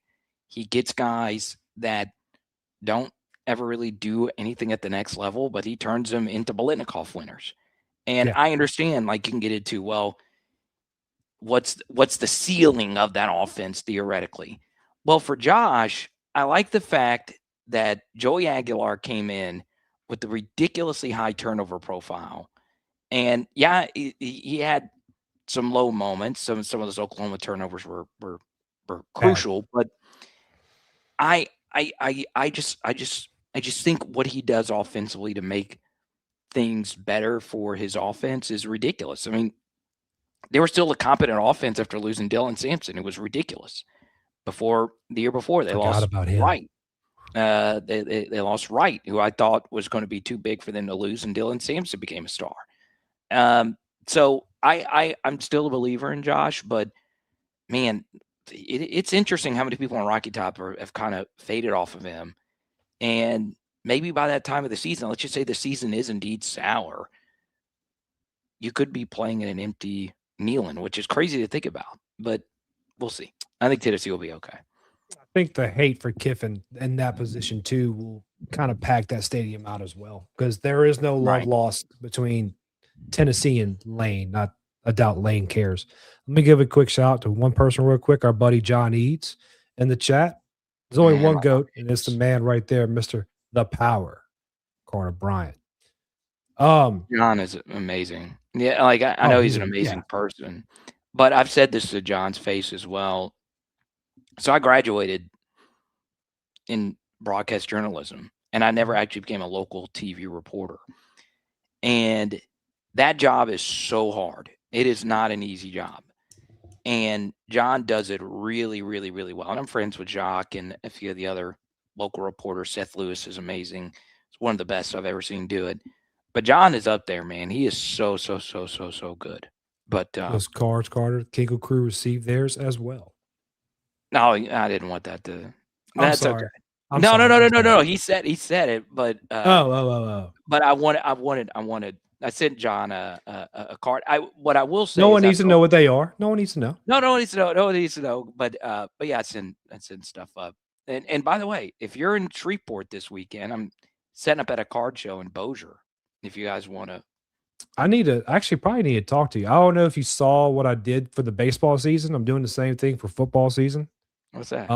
That's how I'm also broke. So I did pick to click. So pick to click's like a baseball term where usually it's for a weekend, but I did it for a game, every game this season. Bad idea, Carter. Bad idea. But I'd have like I have some stuff over here. Like for instance, for football this year. That Fournette sign, Fournette jersey behind me. That's so cool. It's going to be a prize. So I'm going to figure out how I'm going to do it for football. Are you giving that out? Yes. And so you are an awesome guy, man. That is awesome. I'm just an idiot, Carter. That's all that is. I'll give a sneak peek. That's what I was talking about whenever you came in. Let me grab something. Yeah. So while you grab that, it's crazy. Like those are not cheap. I've given one out before and it stung. When you're giving out autographed jerseys, it stings. I gave away a Milam jersey, Curiel jersey, Cade Anderson jersey. Nice. what else did I give away? Like signed baseballs, cards, framed pictures, all kinds. I can't remember everything. I'll give a sneak peek to the viewers. So I'll do this one first. This will be a giveaway. Will, let's go. Signed Will Campbell. Pick these up today. There you go. That guy was good too. Signed Hester. So like I have like a 2011 team ball signed by the team. Cool. Like a couple other stuff like that. That is awesome. So I may need to get with you because you may have a connect with some memorabilia. Yeah, I've got I'm lucky to have a pretty nice collection, but it's meant, a good chunk of it is meant to be given out because eventually it is just something that sets up. You know, it's funny. Like I don't do a lot of baseball stuff, but I do have that Monster Milam little custom autograph thing. It was an artist. I'm about to send you something. I'm about to send you something. Milam's my favorite LSU baseball player ever. I got some Milam stuff. He moved ahead of Brad Cressy for me, and I've never. That's a cut. Yeah, Brad Cressy was growing up. Brad Cressy might have been my favorite LSU athlete in any sport. I freaking loved number 22 for LSU, and I just loved what he stood for. I just loved him. And then, but Milam is just my kind of guy. Small guy, punches above his weight, feeds the dogs. I mean, there's just nothing like him. He's got a personality. He's coming back, man. I'm so excited. I know. I think me and you are closer to the same age. I think we talked about this in one of your chats one time. Okay. So you know the Smoke Laval era of baseball, Yeah. the era we dismiss. I'm gonna ask you your opinion on this one player. That's gonna determine a lot about our friendship, a lot. Okay, go ahead. Let's see. John Zarang. Well, is that a baseball player? I don't know. I wouldn't be able to tell you. Oh, yeah, I wouldn't be able to tell you. Is John Zarang a baseball player? Yeah, he was. He was there. He was a SEC, all SEC. Speaking of All-Americans, John Eads, All-American. He doesn't tell a lot of people, but he was an All-American in college. Now I feel bad that I don't know who John. Like no I one said, does. I am not a baseball. Like, do I care about LSU baseball? Yes. Yeah, but you're not a baseball guy. Yeah, I will never say that. I'm joking with you. John's my cousin. That's the only reason I'm joking about it. Oh, that's your cousin, John Zarang? Well, Yeah. John Zarang, like Shohei Ohtani dreams. He had you would know this video. You would know this. I'm sure you've seen it on YouTube. It was a guy named Wally. He was a coach for like Montgomery Biscuits. There's a famous video of him. You see the guy at the plate. He just looks back at the umpire. The umpire tosses him. Then he grabs a bucket of balls, starts throwing the buckets of balls on the field, throwing all the bats, telling the catcher to get out of the way after he's up and down. The umpire gets tossed. It's a great video. Just go type in Wally ejection biscuits. I'll write that down. It's going to be well. amazing. I felt bad. I didn't like. I believe so, John. One thing I because I've seen some other like content he lives creators. in Homa, John. I'm sorry. I'm listening. I'm sorry. I forget this is a microphone. I see content creators when they don't know who someone is, they'll be like, yeah, no, that like. Oh no, I'd rather you be honest. I do remember. I did go to the Smoke Laval baseball camps, and I felt. I remember one time I wore my hat backwards at a Smoke Laval baseball camp, and Turtle Thomas. I was waiting on it. Okay, Turtle Thomas came and just tore me a new one. Like, this is baseball. Your hat is supposed to be forward. And I will say, I turned it around immediately. Turtle Thomas did make me a better hitter. He made me a better hitter in that base. Now I sucked ass, but he did make me a better. Actually, I said ass. I'm sorry. No, you're fine. I don't care if you curse. I don't care. I sucked. Like, I was beyond brutal at baseball. But Turtle Thomas did make me a better hitter. So Turtle, if you're watching, I always wear my hats forward. That's a lie. But I did become a better hitter at your extravaganza at the old Alec box. But yeah, man, I appreciate you. I learned a lot about you, man. I learned a lot about like camera quality. What kind of camera are you shooting with? This is the Insta360. Oh, it's a webcam. Yeah. Oh, your lighting. It's the lighting that matters. dude. Oh, dude. If I could, I'll like after we get off, I want to ask you one quick question when we get off. I have an idea that could involve you. You don't have to, but I had an idea because guys like David and Zach and like even John to a point have been great with the community, kind of working together and supporting one another. And I have a fun idea that could help bring some people together. Yeah, no, I think I have golf clubs right there. I've changed the shaft. I'm a tinkerer. I changed shafts in it 3 times. It's it's not a good thing. It's not healthy. It's not healthy whatsoever. Right. But keep tinkering, man, and keep up the good work with the YouTube channel. And David, I know pretty much everyone in this chat. So you keep doing you. And tell your wife I need to try the sourdough. Come down for a game. I'm not a big sourdough guy, but I'm down to partake. But we'll talk soon. If you ever need anything, let me know. Okay. I will. One second. I want to ask you one thing. When you come down to Baton, don't get off just yet. I'm gonna put you to the side. I'm gonna be real quick. I want to ask you a question after this. Well, no, talk to your audience for a little. Don't just sign off. Oh no, I've been on since 6. Like we've really? had the conversation. They're tired. They were here for you, not for me. But when you come down to Baton Rouge, what do I have to do to get you to the Silly Rabbit?